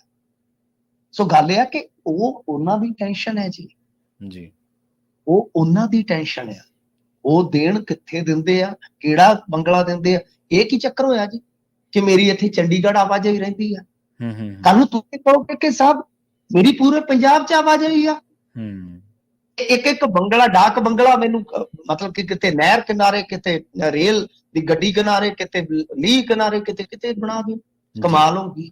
ਆਵਾਜਾਈ ਰਹਿੰਦੀ ਆ ਤਾਂ ਵੇਖੋ ਤੁਸੀਂ ਆਪਣੀ ਉੱਥੇ ਕੋਈ ਰਿਹਾਇਸ਼ ਨਹੀਂ ਰੱਖ ਸਕਦੇ। ਰਿਹਾਇਸ਼ ਰੱਖ ਲਓ, ਤੁਹਾਡੇ ਕੋਲ ਕਿੰਨੀ ਜ਼ਮੀਨ ਆ ਤੁਹਾਡੇ ਕੋਲ, ਜੀ ਹੱਦ ਹੋ ਗਈ। ਅੱਗੇ ਵੀ ਤਾਂ ਹੋਸਟਲਾਂ 'ਚ ਹੀ ਰਹੇ ਹੋ ਤੁਸੀਂ ਸਟੂਡੈਂਟ ਲਾਈਫ 'ਚ। ਖੈਰ ਆ ਦੇਖ ਲਓ ਬਦਲਵੀਂ ਰਾਜਨੀਤੀ ਦਾ ਨਮੂਨਾ ਹੈਗਾ ਜੀ। ਇਹ ਨਮੂਨਾ ਕੀ, ਨਮੂਨੇ ਨੂੰ ਨਮੂਨੀਆ ਹੋਇਆ ਪਿਆ ਸਭ। 10-12 ਮਿਸਾਲਾਂ ਜੀ 10-12-15 ਹਜ਼ਾਰ ਤਨਖਾਹ ਲੈਣ ਵਾਲਾ ਮੋਹਾਲੀ ਦੇ ਵਿੱਚ ਆਪਣੀ ਰਿਹਾਇਸ਼ ਦਾ ਪ੍ਰਬੰਧ ਕਰ ਲੈਂਦਾ ਜੀ, ਮਾਮੂਲੀ ਦੀ ਤਨਖਾਹ ਤੇ ਕੰਮ ਕਰਨ ਵਾਲਾ ਬੰਦਾ। ਨਹੀਂ ਆਵਾਜਾਈ ਤਾਂ ਦੇਖੋ, ਆਵਾਜਾਈ ਤਾਂ ਹੁਣ ਗੱਲ ਇਹ ਆ ਕਿ ਹਰੇਕ ਲੀਡਰ ਦੀ ਰਹਿੰਦੀ ਹੈ ਉੱਥੇ, ਹਾਰੇ ਦੀ ਵੀ ਹਾਰਿਆ ਕਿਹੜਾ ਨਹੀਂ ਜਾਂਦਾ ਉੱਥੇ। ਬਿਲਕੁਲ ਜਿੰਨੇ ਹਾਰੇ ਆ ਉਹ ਤਾਂ ਫਿਰ ਕਹਿਣਗੇ ਸਾਨੂੰ, ਜਿਹੜੇ ਅੱਗੇ ਹਾਰੇ ਨੇ ਮੰਤਰੀ ਮਨਪ੍ਰੀਤ ਬਾਦਲ ਤੇ ਉੱਥੋਂ ਆਪਦੇ ਮੇਜ਼ ਕੁਰਸੀਆਂ ਵੀ ਚੱਕ ਕੇ ਲੈ ਆਇਆ ਸੀ ਵਿਚਾਰਾ। ਕਹਿੰਦਾ ਅੱਛਾ ਚੱਲ ਤਾਂ ਦੁਆਓ ਮੈਂ ਯਾਦ ਰੱਖਣਾ, ਫਰਨੀਚਰ ਦਾ ਰੌਲਾ ਪੈ ਗਿਆ ਸੀ ਜੀ। ਭੱਠਲ ਨੂੰ ਕੋਠੀ ਛੱਡਣੀ ਪਈ ਆਪਣੀ। ਉਹ ਕਹਿੰਦੀ ਨਹੀਂ ਸਿਕਿਉਰਿਟੀ ਦਾ ਮਸਲਾ ਕੀ ਕਰਨ ਡਿਆ ਜੀ। ਤਾਂ ਗੱਲ ਇਹ ਕਿ ਐ ਤਾਂ ਹਰੇਕ ਹਾਰਿਆ ਕਵੇ ਕਿ ਮੇਰੇ ਜੀ ਇੱਥੇ ਜਵਾਕ ਪੜ੍ਹਦੇ ਆ, ਮੇਰੀ ਇੱਥੇ ਫੂਫੀ ਰਹਿੰਦੀ ਆ। ਤਾਂ ਗੱਲ ਇਹ ਕਿ ਇਹ ਬਹੁਤ ਗਲਤ ਪਿਰਤ ਪਰ ਇਹਨਾਂ ਨੇ ਇਹ ਧਾਰ ਲਿਆ ਜੀ, ਇਹ ਧਾਰ ਲਈ ਆ ਕਿ ਗਾਂ ਸਾਨੂੰ ਕਿਸੇ ਨੇ ਪੁੱਛਣਾ ਨਹੀਂ, ਵੀਰਾਂ ਵੱਟੇ ਨਹੀਂ ਪੁੱਛਣਾ, ਹੁਣ ਜੋ ਕੁਝ ਕਰ ਸਕਦੇ ਆ ਕਰ ਲਓ। ਹੁਣ ਤੇ ਜਾਂਦੀ ਵਾਰ ਦੀਆਂ ਪਗਾਉਣ ਲੱਗੇ ਨੇ ਜੀ।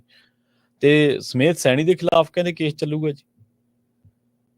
ਹਾਂਜੀ ਦੇਖੋ, ਇਹ ਮੁਲਤਾਨੀ ਵਾਲਾ ਕੇਸ ਆ, ਸੁਮੇਧ ਸੈਣੀ ਦੇ ਖਿਲਾਫ ਜਿਹੜਾ ਟਰਾਇਲ ਆ ਉਹ ਚੱਲਣ ਦਾ ਰਸਤਾ ਪੱਧਰਾ ਹੋ ਗਿਆ, ਕਿਉਂਕਿ ਬਥੇਰੀ ਭੱਜ ਨੱਠ ਕੀਤੀ ਹੈ। ਕੈਪਟਨ ਅਮਰਿੰਦਰ ਸਿੰਘ ਦੇ ਰਾਜ ਦੇ ਵਿੱਚ ਇਹਦੇ ਤੇ ਚਾਰਜ ਸ਼ੀਟ ਜਿਹੜੀ ਆ ਉਹ SIT ਨੇ ਫਾਈਲ ਕਰ ਦਿੱਤੀ ਸੀਗੀ। ਉਹ ਕਾਫੀ ਵੱਡੀ ਚਾਰਜ ਸ਼ੀਟ ਆ। ਉਹਦੇ ਵਿੱਚ ਸ਼ਾਇਦ 2 ਥਾਣੇਦਾਰ ਜਿਹੜੇ ਸੀ ਵਾਅਦਾ ਮਾਫ ਬਣ ਗਏ, 2 ਨੂੰ ਕਲੀਨ ਚਿੱਟ ਮਿਲ ਗਈ ਸੀਗੀ। ਯਾਨੀ ਉਹ ਪਿਛੋਕੜ ਮੈਂ ਇਸ ਕਰਕੇ ਦੱਸ ਰਿਹਾ ਵਾਂ ਕਿ ਇਹ ਨਹੀਂ ਹੈ ਕਿ ਅੱਜ ਕੇਸ ਜਾਨੀ ਦਰਜ ਹੋਇਆ। ਟ੍ਰਾਇਲ ਚੱਲਣ ਦਾ ਮਤਲਬ ਹੁੰਦਾ ਕਿ ਚਾਰਜ ਸ਼ੀਟ 500 ਪੰਨਿਆਂ ਦੀ ਜੇ ਦਾਖਲ ਕਰ ਦਿੱਤੀ ਹੈ, 302 364 201 344 330 219 ਤੇ 120 ਲਾ ਕੇ, ਇਹਦਾ ਮਤਲਬ ਇਹ ਆ ਕਿ ਹੁਣ ਟ੍ਰਾਇਲ ਚੱਲੇਗਾ, ਟ੍ਰਾਇਲ ਫੇਸ ਕਰਨਾ ਪਵੇਗਾ। ਟ੍ਰਾਇਲ ਚ ਵੱਜਦਾ ਉਹ ਬਾਅਦ ਦੀ ਗੱਲ ਹੈ ਜੀ। ਤਾਂ 2 ਦੋਸ਼ੀ ਇਸ ਮੁਕੱਦਮੇ ਦੇ ਵਿੱਚ ਪਹਿਲਾਂ ਮਰ ਵੀ ਚੁੱਕੇ ਆ ਤੇ ਮਾਮਲਾ ਸਭਨਾਂ ਨੂੰ ਪਤਾ ਕਿ ਬਲਵੰਤ ਸਿੰਘ ਮੁਲਤਾਨੀ ਨੂੰ ਚੁੱਕ ਕੇ ਮਾਰਿਆ ਗਿਆ ਸੀਗਾ। ਕਹਾਣੀ ਬਣਾਈ ਗਈ ਸੀ ਕਿ ਅਸੀਂ ਗੁਰਦਾਸਪੁਰ ਇਹਨੂੰ ਖੜਿਆ, ਉੱਥੋਂ ਲਾਪਤਾ ਹੋ ਗਿਆ, ਯਾਨੀ ਭੱਜ ਗਿਆ ਵਗੈਰਾ ਵਗੈਰਾ ਜੋ ਵੀ ਹੈ। ਪਰ ਹਕੀਕਤ ਇਹ ਆ ਕਿ ਗੁਰਮੀਤ ਪਿੰਕੀ ਨੇ ਇੱਕ ਇੰਟਰਵਿਊ ਚ ਕਿਹਾ ਸੀਗਾ ਤੂੰ ਚੱਕਿਆ ਗਿਆ, ਇੱਥੇ ਲਿਆਂਦਾ ਗਿਆ। ਸ਼ਾਇਦ ਸੈਕਟਰ 17 ਦਾ ਜ਼ਿਕਰ ਵੀ ਕੀਤਾ ਸੀਗਾ ਕਿ ਇੱਥੇ ਹੀ ਥੋੜੀ ਦੇਰ ਬਾਅਦ ਮੁਲਤਾਨੀ ਦੇ ਪਿੱਛੇ ਡੰਡਾ ਦਿੱਤਾ ਗਿਆ, ਇੰਨਾ ਤਸ਼ੱਦਦ ਕੀਤਾ ਗਿਆ ਕਿ ਉਹ ਦਮ ਤੋੜ ਗਿਆ ਸੀ ਕੁਝ ਦੇਰ ਬਾਅਦ ਜੀ। ਬਿਲਕੁਲ। ਤੇ ਜਿਹੜਾ ਇੱਕ ਵਾਅਦਾ ਮਾਫ ਗਵਾਹ ਬਣਿਆ ਜਗੀਰ ਸਿੰਘ, ਉਸ ਵੇਲੇ ਦਾ ਸਬ ਇੰਸਪੈਕਟਰ, ਸ਼ਾਇਦ ਉਹਦੇ ਬਾਰੇ ਇਹ ਵੀ ਦਾਅਵਾ ਕੀਤਾ ਸੀ ਕਿ ਉਹ ਰਿਸ਼ਤੇਦਾਰੀ ਚੋਂ ਸੀ ਇਹਨਾਂ ਦੇ। ਤਾਂ ਇਹ ਹੈ ਇੱਕ ਤਰ੍ਹਾਂ ਨਾਲ ਇਸ ਮਾਮਲੇ ਦਾ ਪਿਛੋਕੜ। ਤਾਂ ਟ੍ਰਾਇਲ ਹੁਣ ਚੱਲੇਗਾ। ਕਾਫੀ ਇਹਨੇ ਭੱਜਾ ਤੁੜਕ ਕੀਤੀ ਕਿ ਬਚ ਜਾਵਾਂ ਪਰ ਨਹੀਂ ਹੋਇਆ। ਕੋਰਟ ਦੇ ਵਿੱਚ ਚਾਰਜ ਸ਼ੀਟ ਫਾਈਲ ਹੋਣ ਦਾ ਮਤਲਬ ਹੁੰਦਾ ਕਿ ਹੁਣ ਅੱਗੇ ਟ੍ਰਾਇਲ ਚੱਲੇਗਾ। ਟ੍ਰਾਇਲ ਚ ਕੀ ਬਣੇਗਾ ਉਹ ਜਦੋਂ ਬਣੇਗਾ ਫਿਰ ਦੇਖੀ ਜਾਊਗੀ, ਉਦੋਂ ਗੱਲ ਕਰ ਲਵਾਂਗੇ। ਪਰ ਇਹ ਇੱਕ ਤਰ੍ਹਾਂ ਨਾਲ ਕਹਿ ਲਓ ਕਿ ਇਸ ਮਾਮਲੇ ਦੇ ਵਿੱਚ ਨਿਆਂ ਦੀ ਸ਼ੁਰੂਆਤ ਜ਼ਰੂਰ ਹੈ। ਨਿਆਂ ਮੁਕਾਮ ਤੇ ਨਹੀਂ ਹੈ, ਸ਼ੁਰੂਆਤ ਤੇ ਆਗਾਜ਼ ਤੇ ਆ, ਸਟਾਰਟ ਹੋ ਗਿਆ। ਆਉਣ ਵਾਲੇ ਸਮੇਂ ਚ ਦੇਖੋ ਸ਼ਾਇਦ ਮੁਕਾਮ ਅੰਜਾਮ ਮਿਲ ਜਾਵੇ ਜੀ। ਤੇ ਜਾਂਦੇ ਦੀ ਗੱਲ ਕਰੀਏ ਮਿੰਟੂ ਜੀ, ਸੁਪਰੀਮ ਕੋਰਟ ਦੀ ਕਹਿੰਦੇ ਨਿੱਜੀ ਜਾਇਦਾਦਾਂ ਦੇ ਮਾਮਲੇ ਤੇ ਕੋਈ ਵੱਡਾ ਫੈਸਲਾ ਦਿੱਤਾ ਜੀ। ਹਾਂਜੀ ਦੇਖੋ, ਸੁਪਰੀਮ ਕੋਰਟ ਨੇ ਇੱਕ ਬਹੁਤ ਵੱਡਾ ਵਰਡਿਕਟ ਦਿੱਤਾ ਇਸ ਮਾਮਲੇ ਦੇ ਵਿੱਚ ਤੇ ਆਪਣਾ ਹੀ ਫੈਸਲਾ ਪਲਟਿਆ ਉਹਨਾਂ ਨੇ। 45 ਸਾਲ ਪਹਿਲਾਂ ਆਪਣਾ ਜਿਹੜਾ ਫੈਸਲਾ ਦਿੱਤਾ ਸੀਗਾ ਸੁਪਰੀਮ ਕੋਰਟ ਦੀ। ਇਹ ਵੀ ਇੱਕ ਖੂਬਸੂਰਤੀ ਹੈ ਸਰ ਕਿ ਆਪਦੇ ਫੈਸਲੇ ਵੀ ਸੁਪਰੀਮ ਕੋਰਟ ਬਦਲਦੀ ਹੈ, ਯਾਨੀ ਪਲਟ ਦਿੰਦੀ ਹੈ ਜੀ। ਤਾਂ ਗੱਲ ਇਹ ਹੈ ਕਿ ਸੁਪਰੀਮ ਕੋਰਟ ਨੇ ਸਾਫ਼ ਕਹਿ ਦਿੱਤਾ ਕਿ 70ਵੇਂ ਦਹਾਕੇ ਦੇ ਵਿੱਚ ਸਮਾਜਵਾਦੀ ਅਰਥ ਵਿਵਸਥਾ ਵੱਲ ਝੁਕਾਵ ਸੀ, ਪਰ 90 ਦੇ ਦਹਾਕੇ ਚ ਬਾਜ਼ਾਰ ਦੀ ਜੋ ਕਹਿ ਲਓ ਕਿ ਮੰਗ ਹੁੰਦੀ ਹੈ ਜਾਂ ਮੱਦੇਨਜ਼ਰ ਉਹ ਜੋ ਪੂੰਜੀਵਾਦੀ ਵਿਵਸਥਾ ਹੈ ਉਹਦੇ ਵੱਲ ਧਿਆਨ ਕੇਂਦਰਿਤ ਕੀਤਾ ਗਿਆ। ਠੀਕ ਹੈ ਨਾ ਜੀ। ਯਾਨੀ ਉਸ ਵੇਲੇ 60ਵੇਂ ਜਾਂ 70ਵੇਂ ਦਹਾਕੇ ਚ ਜੋ ਸਰਕਾਰਾਂ ਨੇ ਪਾਲਿਸੀਆਂ ਲਿਆਂਦੀਆਂ ਉਹ ਇੱਕ ਵੱਖਰੀ ਕਿਸਮ ਦੀ ਖਾਸੀਅਤ ਰੱਖਦੀਆਂ ਸੀ, ਕਹਿਣ ਦਾ ਮਤਲਬ ਇਹ। ਤਾਂ ਹੁਣ ਯਾਨੀ ਅਸੀਂ ਆਪਣੀ ਅਰਥ ਵਿਵਸਥਾ ਜਿਹੜੀ ਆ ਉਹ ਪੂੰਜੀਵਾਦੀ ਪੂਰਨ ਤੌਰ ਤੇ ਤਕਰੀਬਨ ਬਣਾ ਲਈ ਆ। ਸੋ ਇਸ ਕਰਕੇ ਇਹ ਸਭ ਕੁਝ ਨਹੀਂ ਕੀਤਾ ਜਾ ਸਕਦਾ। ਇਹਨੂੰ ਡਿਟੇਲ ਕਰਾਂਗੇ ਤਾਂ ਬਹੁਤ ਟਾਈਮ ਲੱਗ ਜਾਏਗਾ। ਸਿੰਪਲ ਸਾਦੇ ਢੰਗ ਨਾਲ ਇਹੋ ਆ ਕਿ ਅੱਗੇ ਸੁਪਰੀਮ ਕੋਰਟ ਦਾ ਫੈਸਲਾ ਸੀ ਕਿ ਨਿੱਜੀ ਪ੍ਰਾਪਰਟੀ ਭੌਤਿਕ ਸੰਸਾਧਨ ਹੈ। ਯਾਨੀ ਕਿਸੇ ਵੀ ਪ੍ਰਾਪਰਟੀ ਨੂੰ ਸਰਕਾਰ ਕੁਝ ਕੁ ਸ਼ਰਤਾਂ ਹੁੰਦੀਆਂ ਉਹਦੇ ਚ ਆਪਣੀ ਉਹ ਐਲਾਨ ਸਕਦੀ ਹੈ, ਯਾਨੀ ਆਪਣੇ ਅੰਡਰ ਲੈ ਸਕਦੀ ਹੈ। ਪਰ ਇਹਨਾਂ ਨੇ ਸਾਫ਼ ਕਿਹਾ ਆਪਣੇ ਫੈਸਲੇ ਦੇ ਵਿੱਚ ਕਿ ਦੇਖੋ ਸਾਰੀਆਂ ਜਿਹੜੀਆਂ ਪ੍ਰਾਈਵੇਟ ਪ੍ਰਾਪਰਟੀਆਂ ਤੁਸੀਂ ਉਹਨਾਂ ਤੇ ਕਬਜ਼ਾ ਨਹੀਂ ਕਰ ਸਕਦੇ। ਇਹ ਇੱਕ ਤਰ੍ਹਾਂ ਨਾਲ ਕਹਿ ਲਓ ਕਿ ਪ੍ਰਾਈਵੇਟ ਜੋ ਜਾਇਦਾਦ ਆ ਉਹਨਾਂ ਦੇ ਮਾਮਲੇ ਚ 45 ਸਾਲ ਬਾਅਦ ਅਲਟੀਮੇਟ ਫੈਸਲੇ ਚ ਸਾਫ਼ ਕਰ ਦਿੱਤਾ ਗਿਆ ਕਿ ਭਾਈ ਤੁਸੀਂ ਆਪਣੇ ਭੌਤਿਕ ਸੰਸਾਧਨ ਨਹੀਂ ਕਹਿ ਸਕਦੇ ਕਿ ਸਾਡੀ ਮਾਲਕੀਅਤ ਹੈ ਜੀ, ਉਹਦੇ ਵਿੱਚ ਕੁਝ ਪਰਸੈਂਟ ਜਿੱਦਾਂ ਲਾ ਲਓ ਕਿ ਸਟੇਕ ਹੋਲਡਰ ਆ, ਉਹਨਾਂ ਨੇ ਕਹਿ ਦਿੱਤਾ ਕਿ ਹਾਂਜੀ ਅਸੀਂ ਰਾਜ਼ੀ ਹਾਂ। ਏਦਾਂ ਨਹੀਂ ਹੈ ਕਿ ਤੁਸੀਂ ਖੋਈ ਚੱਲੋ, ਐਸਾ ਸੰਭਵ ਨਹੀਂ। ਜੀ ਮਿੰਟੂ ਜੀ, ਨਾਲ ਖਾਸ ਖਬਰਾਂ ਤੇ ਖਾਸ ਜਾਣਕਾਰੀਆਂ ਦੇ ਲਈ ਤੁਹਾਡਾ ਬਹੁਤ ਬਹੁਤ ਧੰਨਵਾਦ ਜੀ। ਪ੍ਰੋਗਰਾਮ ਖਬਰ ਤੇ ਨਜ਼ਰ ਦੇ ਪਹਿਲੇ ਹਿੱਸੇ ਦੇ ਵਿੱਚ ਆਪਣੇ ਨਾਲ ਜੁੜੇ ਸਨ ਮਿੰਟੂ ਗੁਰਸਰੀਆ ਜੀ, ਜਿਨ੍ਹਾਂ ਦੇ ਨਾਲ ਆਪਾਂ ਕਈ ਅਹਿਮ ਖਬਰਾਂ ਨੂੰ ਲੈ ਕੇ ਚਰਚਾ ਕੀਤੀ ਹੈ। ਖਬਰਾਂ ਹਾਲੇ ਹੋਰ ਵੀ ਨੇ ਜਿਨ੍ਹਾਂ ਨੂੰ ਲੈ ਕੇ ਆਪਾਂ ਗੱਲਬਾਤ ਕਰਾਂਗੇ। ਭਾਰਤ ਕੈਨੇਡਾ ਦਾ ਜਿਹੜਾ ਇਸ ਟਾਈਮ ਤਣਾਅ, ਕਿਵੇਂ ਸਰਕਾਰਾਂ ਜਿਹੜੀਆਂ ਨੇ ਏਜੰਸੀਆਂ ਸਰਕਾਰਾਂ ਦੀਆਂ ਉਹ ਆਪਣੀ ਲੜਾਈ ਜਾਂ ਆਪਣੀਆਂ ਚੁਣੌਤੀਆਂ ਲੋਕਾਂ ਦੇ ਗਲ ਮੜ ਦਿੰਦੀਆਂ ਨੇ। ਸਰਕਾਰਾਂ ਦੀਆਂ ਜਿਹੜੀਆਂ ਕੰਮਕਾਰ ਨੇ ਲੋਕ ਆਪਣੇ ਸਿਰ ਤੇ ਕਿਵੇਂ ਲੈ ਲੈਂਦੇ ਨੇ, ਇਹਦੇ ਬਾਰੇ ਆਪਾਂ ਗੱਲਬਾਤ ਜਿਹੜੀ ਆ ਉਹ ਜ਼ਰੂਰ ਕਰਾਂਗੇ। ਕੱਲ੍ਹ ਦੇ ਪ੍ਰੋਗਰਾਮ ਜਿਹੜਾ ਅਪਡੇਟ ਅਮਰੀਕਾ ਸੀਗਾ, ਜੇ ਤੁਸੀਂ ਕਿਸੇ ਕਾਰਨ ਕਰਕੇ ਮਿਸ ਵੀ ਕਰ ਗਏ ਉਹਨੂੰ ਸੁਣਿਓ ਜ਼ਰੂਰ। ਉਸ ਪ੍ਰੋਗਰਾਮ ਦੇ ਵਿੱਚ ਵੀ ਹਰਜੋਤ ਸਿੰਘ ਖਾਲਸਾ ਜੀ ਨੇ ਬੜੀ ਤਫਸੀਲ ਦੇ ਨਾਲ ਜੋ ਮੌਜੂਦਾ ਵਰਤਾਰੇ ਵਾਪਰ ਰਹੇ ਨੇ, ਇਹਦੇ ਵਿੱਚ ਭਾਰਤੀ ਸਰਕਾਰ ਉਹਨਾਂ ਦੀ ਜਵਾਬਦੇਹੀ ਕਿੱਥੇ ਬਣਦੀ ਹੈ ਜਾਂ ਉਹ ਉਹਨਾਂ ਨੂੰ ਕਿਵੇਂ ਇਹਨਾਂ ਜੋ ਹੁਣ ਰੰਗ ਦਿੱਤੀ ਜਾ ਰਹੀ ਹੈ ਹਿੰਦੂ ਸਿੱਖ ਵਾਲੀ, ਇਹਦੇ ਵਿੱਚੋਂ ਕਿਵੇਂ ਉਹ ਬਰੀ ਹੋ ਰਹੇ ਨੇ। ਦੂਜਾ ਜਿਹੜਾ ਸਿੱਖ ਸੰਘਰਸ਼ ਹੈ ਜਾਂ ਇੱਧਰਲੇ ਮੁਲਕਾਂ ਦੇ ਵਿੱਚ ਸਿੱਖਾਂ ਨੇ ਜਿਹੜੀ ਆਪਣੀ ਆਵਾਜ਼ ਬੁਲੰਦ ਕਰਨੀ ਹੈ ਜਾਂ ਉਹਨਾਂ ਨੇ ਜਿਹੜੀ ਟੇਕ ਲਈ ਹੋਈ ਹੈ, ਉਸ ਮਾਮਲੇ ਤੇ ਉਹਨਾਂ ਨੂੰ ਆਪਣੀ ਰਣਨੀਤੀ ਕਿਵੇਂ ਰੱਖਣੀ ਚਾਹੀਦੀ ਤੇ ਕਿਵੇਂ ਉਹਨਾਂ ਨੂੰ ਆਪਣੀ ਸੋਚ ਵਿਚਾਰ ਦੇ ਵਿੱਚ ਗੰਭੀਰਤਾ ਤੇ ਗਹੀਣਤਾ ਦੇ ਨਾਲ ਆਪਣੇ ਕਦਮ ਜਿਹੜੇ ਨੇ ਉਹ ਸੋਚ ਕੇ ਪੁੱਟਣੇ ਚਾਹੀਦੇ ਨੇ। ਉਹ ਪਿਛਲੇ 40 ਸਾਲ ਤੋਂ ਵੀ ਵੱਧ ਸਮੇਂ ਤੋਂ ਇੱਧਰਲੇ ਭਾਈਚਾਰਿਆਂ ਦੇ ਵਿੱਚ ਵਿਚਰ ਰਹੇ ਨੇ, ਔਰ ਨਾ ਸਿਰਫ ਵਿਚਰ ਰਹੇ ਨੇ ਬਲਕਿ ਇੱਧਰ ਸਿੱਖ ਸੰਘਰਸ਼ ਨੂੰ ਬੜੀ ਗਹੀਣਤਾ ਦੇ ਨਾਲ ਦੇਖ ਵੀ ਰਹੇ ਨੇ। ਔਰ ਪਿਛਲੇ 20 ਸਾਲ ਤੋਂ ਤਕਰੀਬਨ 2 ਦਹਾਕੇ ਤੋਂ 1.5 ਦਹਾਕੇ ਤੋਂ ਤਾਂ ਰੇਡੀਓ ਚਲਾ ਰਹੇ ਨੇ। ਪਿਛਲੇ 2 ਦਹਾਕਿਆਂ ਤੋਂ ਵੱਧ ਸਮੇਂ ਤੋਂ ਉਹ ਵੱਖ-ਵੱਖ ਜਿਹੜੀਆਂ ਅਖਬਾਰਾਂ ਨੇ, ਅਖਬਾਰਾਂ ਦੇ ਜ਼ਰੀਏ ਵੱਖ-ਵੱਖ ਮੀਡੀਆ ਦੇ ਜ਼ਰੀਏ ਆਪਣੀ ਰਾਏ ਜਾਂ ਵੱਖ-ਵੱਖ ਜਿਹੜੇ ਹੋਰ ਬੁੱਧੀਜੀਵੀ ਨੇ, ਮਾਹਰ ਨੇ, ਉਹਨਾਂ ਦੇ ਨਾਲ ਮਸ਼ਵਰਾ ਕਰ ਰਹੇ ਨੇ, ਸਲਾਹ ਕਰ ਰਹੇ ਨੇ। ਸੋ ਕਈ ਵਾਰੀ ਸਾਨੂੰ ਲੱਗਦਾ ਹੁੰਦਾ ਕਿ ਜਿਹੜੀਆਂ ਚੀਜ਼ਾਂ ਆਪਾਂ ਬੋਲ ਰਹੇ ਹਾਂ ਸ਼ਾਇਦ ਇਹ ਅੱਜ ਦੀਆਂ ਜਿਹੜੀਆਂ ਵਾਪਰ ਰਹੀਆਂ ਨੇ ਉਹਨਾਂ ਦੇ ਮੱਦੇ ਨਜ਼ਰ ਆ। ਪਰ ਜਿਹੜੇ ਲੋਕ ਪੜ੍ਹਦੇ ਨੇ, ਜਿਹੜੇ ਲੋਕ ਨਾ, ਮੈਂ ਸਿਰਫ ਉਹਨਾਂ ਦੀ ਗੱਲ ਨਹੀਂ ਕਰ ਰਿਹਾ ਬਲਕਿ ਹੋਰਾਂ ਲੋਕਾਂ ਦੀ ਵੀ, ਜਿਨ੍ਹਾਂ ਨੇ ਸੰਘਰਸ਼ ਦੇਖੇ ਆ, ਜਿਨ੍ਹਾਂ ਨੇ ਇਹ ਵੀ ਦੇਖਿਆ ਕਿ ਤਾਰ-ਪੀੜੋ ਸੰਘਰਸ਼ ਕਿਵੇਂ ਹੁੰਦੇ ਨੇ ਜਾਂ ਸੰਘਰਸ਼ਾਂ ਦੇ ਦਰਮਿਆਨ ਮਰਹਲੇ ਕਿਵੇਂ ਹੁੰਦੇ ਨੇ ਜਾਂ ਵੱਖ-ਵੱਖ ਹੁਣ ਤੱਕ ਦੀਆਂ ਉਹਨਾਂ ਨੇ ਸੈਂਕੜੇ ਘਟਨਾਵਾਂ ਲੋਕਾਂ ਨੇ ਦੇਖ ਚੁੱਕੇ ਹੁੰਦੇ ਆ। ਤਾਂ ਉਹਨਾਂ ਦਾ ਇੱਕ ਨਜ਼ਰੀਆ ਤੇ ਉਹਨਾਂ ਦੀ ਇੱਕ ਸ਼ਬਦਾਵਲੀ ਤੇ ਇੱਕ ਅਪਰੋਚ, ਮੈਂਟਲੀ ਅਪਰੋਚ ਉਹ ਜ਼ਰੂਰ ਬਣ ਜਾਂਦੀ ਹੈ। ਕੋਈ ਹੋਰ ਜਦੋਂ ਉਸ ਤਰ੍ਹਾਂ ਦੀ ਘਟਨਾ ਵਾਪਰਦੀ ਹੈ ਤਾਂ ਉਹ ਉਸ ਨਜ਼ਰੀਏ ਨਾਲ ਉਹਨਾਂ ਘਟਨਾਵਾਂ ਨੂੰ ਜ਼ਰੂਰ ਦੇਖਦਾ ਤੇ ਫਿਰ ਉਹਦੇ ਤੇ ਆਪਣੀ ਟਿੱਪਣੀ ਕਰਦੇ ਆ। ਇਹ ਨਹੀਂ ਹੁੰਦਾ ਕੋਈ ਬੰਦਾ ਕਿ ਅੱਜ ਮੇਰੇ ਵਰਗਾ ਕੋਈ ਆਮ ਇਨਸਾਨ ਉੱਠਿਆ ਤੇ ਉਹ ਬੋਲਣ ਲੱਗ ਪੈਂਦਾ। ਇਸ ਤਰ੍ਹਾਂ ਹੀ ਬੋਲਣ ਦੇ ਲਈ ਤੁਹਾਨੂੰ ਬਹੁਤ ਕੁਝ ਵਿਚਾਰਨਾ ਪੈਂਦਾ, ਬਹੁਤ ਕੁਝ ਸਮਝਣਾ ਪੈਂਦਾ, ਬਹੁਤ ਨਜ਼ਰੀਏ ਤੁਹਾਨੂੰ ਕਰਨੇ ਪੈਂਦੇ ਨੇ, ਵੱਖ-ਵੱਖ ਪਹਿਲੂਆਂ ਤੋਂ ਤੁਹਾਨੂੰ ਗੱਲ ਵੇਖਣੀ ਪੈਂਦੀ ਹੈ ਕਿ ਇਹ ਇਸ ਤਰ੍ਹਾਂ ਤਾਂ ਨਹੀਂ ਹੋ ਰਹੀ, ਕਿਤੇ ਇਸ ਤਰ੍ਹਾਂ ਤਾਂ ਨਹੀਂ ਹੋ ਰਹੀ, ਤੇ ਇਹਦੇ ਸਿੱਟੇ ਕੀ ਨਿਕਲਣਗੇ। ਇੱਕ ਸਾਡੇ ਪ੍ਰੋਫੈਸਰ ਸਾਹਿਬ ਹੁੰਦੇ ਸੀਗੇ ਤੇ ਉਹਨਾਂ ਤੋਂ ਜਦੋਂ ਵੀ ਕੋਈ ਗੱਲ ਪੁੱਛਣੀ ਕਿ ਸਰ ਆਹ ਕਰ ਲਈਏ ਜਾਂ ਆਹ ਹੋਣਾ ਚਾਹੀਦਾ, ਉਹ ਕਹਿੰਦੇ ਸੀ ਮੈਸੇਜ ਕੀ ਜਾਊਗਾ। ਜੇਕਰ ਆਪਾਂ ਆਹ ਗੱਲ ਬੋਲਾਂਗੇ, ਜੇਕਰ ਆਪਾਂ ਆਹ ਗੱਲ ਕਰਾਂਗੇ ਤੇ ਇਹਦੀ ਆਊਟਪੁੱਟ ਕੀ ਨਿਕਲੂਗੀ, ਇਹਦਾ ਮੈਸੇਜ, ਇਹਦਾ ਨਤੀਜਾ, ਇਹਦਾ ਸਿੱਟਾ। ਕਿਉਂਕਿ ਗੱਲ ਨੂੰ ਖਤਮ ਕਰਨ ਤੋਂ ਬਾਅਦ ਤੁਸੀਂ ਉਹਦੇ ਸਿੱਟਿਆਂ ਤੋਂ ਭੱਜ ਨਹੀਂ ਸਕਦੇ, ਨਾ ਤੁਸੀਂ ਮੁਨਕਰ ਹੋ ਸਕਦੇ ਆ। ਜਲਦ ਮਿਲਾਂਗੇ ਇੱਕ ਸ਼ਾਰਟ ਬ੍ਰੇਕ ਤੋਂ ਬਾਅਦ। ਬ੍ਰੇਕ ਤੋਂ ਬਾਅਦ ਆਪਣੇ ਨਾਲ ਜੁੜਨਗੇ ਡਾਕਟਰ ਗੁਰਜੋਤ ਸਿੰਘ ਤੇ ਉਸ ਤੋਂ ਬਾਅਦ ਆਪਾਂ ਸਰਕਾਰਾਂ ਦੀ ਜਿਹੜੀ ਇੱਕ ਆਪਸੀ ਦੇਸ਼ਾਂ ਦੀ ਜਿਹੜੀ ਖਿੱਚੋਤਾਣ ਆ ਉਹ ਭਾਈਚਾਰਿਆਂ ਦੇ ਵਿੱਚ ਆਪਾਂ ਕਿਵੇਂ ਵੰਡ ਰਹੇ ਹਾਂ ਤੇ ਇਹਦੇ ਨਾਲ ਕਈ ਹੋਰ ਅਹਿਮ ਇਸ਼ੂਜ਼ ਨੇ ਜਿਨ੍ਹਾਂ ਦੇ ਬਾਰੇ ਆਪਾਂ ਗੱਲਬਾਤ ਕਰਾਂਗੇ। ਜੁੜੇ ਰਹੋ ਪੰਜਾਬੀ ਰੇਡੀਓ USA ਦੇ ਨਾਲ।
ਮਸਲੇ ਦੀ ਆਪਾਂ ਸ਼ੁਰੂਆਤ ਕੀਤੀ ਸੀ। ਪੰਜਾਬ ਦੇ ਮੁੱਖ ਮੰਤਰੀ ਭਗਵੰਤ ਮਾਨ ਨੇ ਵੀ ਬਿਆਨ ਦਿੱਤਾ ਹੈ। ਉਹਨਾਂ ਨੇ ਕਿਹਾ ਹੈ ਕਿ ਹਿੰਦੂ ਸਿੱਖ ਏਕਤਾ ਬਹੁਤ ਸਮੇਂ ਤੋਂ ਆ ਔਰ ਇਹ ਜਿਹੜੀਆਂ ਘਟਨਾਵਾਂ ਵਾਪਰੀਆਂ ਨੇ ਉਹਨਾਂ ਨੂੰ ਨਹੀਂ ਸੀ ਵਾਪਰਨਾ ਚਾਹੀਦਾ, ਪਰ ਉਹ ਇਸ ਮਾਮਲੇ ਦੇ ਵਿੱਚ ਪੰਜਾਬ ਸਰਕਾਰ ਤਰਫੋਂ ਕੇਂਦਰ ਸਰਕਾਰ ਨੂੰ ਕੁਝ ਕਹਿਣ ਤੋਂ ਗੁਰੇਜ਼ ਹੀ ਕਰਦੇ ਨਜ਼ਰ ਆਏ। ਹੁਣ ਲੰਘੀ ਜੇ ਆਪਾਂ ਕੁਝ ਵਰਤਾਰਿਆਂ ਤੇ ਨਜ਼ਰ ਮਾਰ ਗਏ, ਜਦੋਂ ਤੋਂ ਇੱਧਰਲੇ ਮੁਲਕਾਂ ਦੇ ਵਿੱਚ ਜਿਹੜੇ ਲੋਕ ਖਾਲਿਸਤਾਨ ਦੀ ਗੱਲ ਕਰਦੇ ਨੇ, ਖਾਲਿਸਤਾਨੀ ਪੱਖੀ ਨੇ, ਉਹਨਾਂ ਦਾ ਜੋ ਕਤਲੇਆਮ ਹੋ ਰਿਹਾ ਜਾਂ ਉਹਨਾਂ ਨੂੰ ਜਿਹੜੀਆਂ ਸੁਪਾਰੀਆਂ ਦਿੱਤੀਆਂ ਜਾ ਰਹੀਆਂ ਨੇ ਮਾਰਨ ਦੇ ਲਈ, ਉਸ ਮਾਮਲੇ ਦੇ ਵਿੱਚ ਇਹ ਭਾਰਤੀ ਏਜੰਸੀਆਂ ਦੇ ਕੁਝ ਬੰਦੇ ਜਿਹੜੇ ਆ ਉਹ ਰਡਾਰ ਤੇ ਕਈਆਂ ਨੂੰ ਤਾਂ ਚੱਕ ਕੇ ਵੀ ਲਿਆਂਦਾ ਗਿਆ, ਨਿਖਿਲ ਗੁਪਤਾ ਵਰਗਿਆਂ ਨੂੰ। ਹੁਣ ਕਸੂਤੀ ਸਥਿਤੀ ਇਸ ਮਾਮਲੇ ਦੇ ਵਿੱਚ ਭਾਰਤ ਸਰਕਾਰ ਦੀ ਸੀ ਤੇ ਕੋਈ ਕੈਨੇਡਾ ਦੀ ਸਰਕਾਰ ਵੀ ਤੁਸੀਂ ਇਹ ਨਹੀਂ ਕਹਿ ਸਕਦੇ ਕਿ ਉਹ ਤਾਂ ਬਹੁਤ ਬਰੀ ਹੈ ਜਾਂ ਉਹਨਾਂ ਦੀ ਕੋਈ ਲਈ ਚੁਣੌਤੀ ਘੱਟ ਨਹੀਂ ਹੈ। ਉਹਨਾਂ ਦੇ ਆਪਸੀ ਇੱਕ ਤਾਂ ਵਪਾਰਕ ਹਿੱਤ ਨੇ, ਦੂਜਾ ਇਹ ਹੈ ਕਿ ਉਹਨਾਂ ਨੂੰ ਜਿਹੜੀ ਅੰਦਰਲੀ ਵਿਦਨ ਦਾ ਕੰਟਰੀ ਇੱਕ ਪੋਲਿਟਿਕਸ ਆ ਉਹਦੇ ਉੱਤੇ ਬਹੁਤ ਜ਼ਿਆਦਾ ਜ਼ੋਰ ਲਾਉਣਾ ਪੈ ਰਿਹਾ। ਉਹਨਾਂ ਨੂੰ ਦੇਖਣਾ ਪੈਂਦਾ ਕਿ ਕਿਵੇਂ ਕਰੀਏ, ਕੀ ਕਰੀਏ।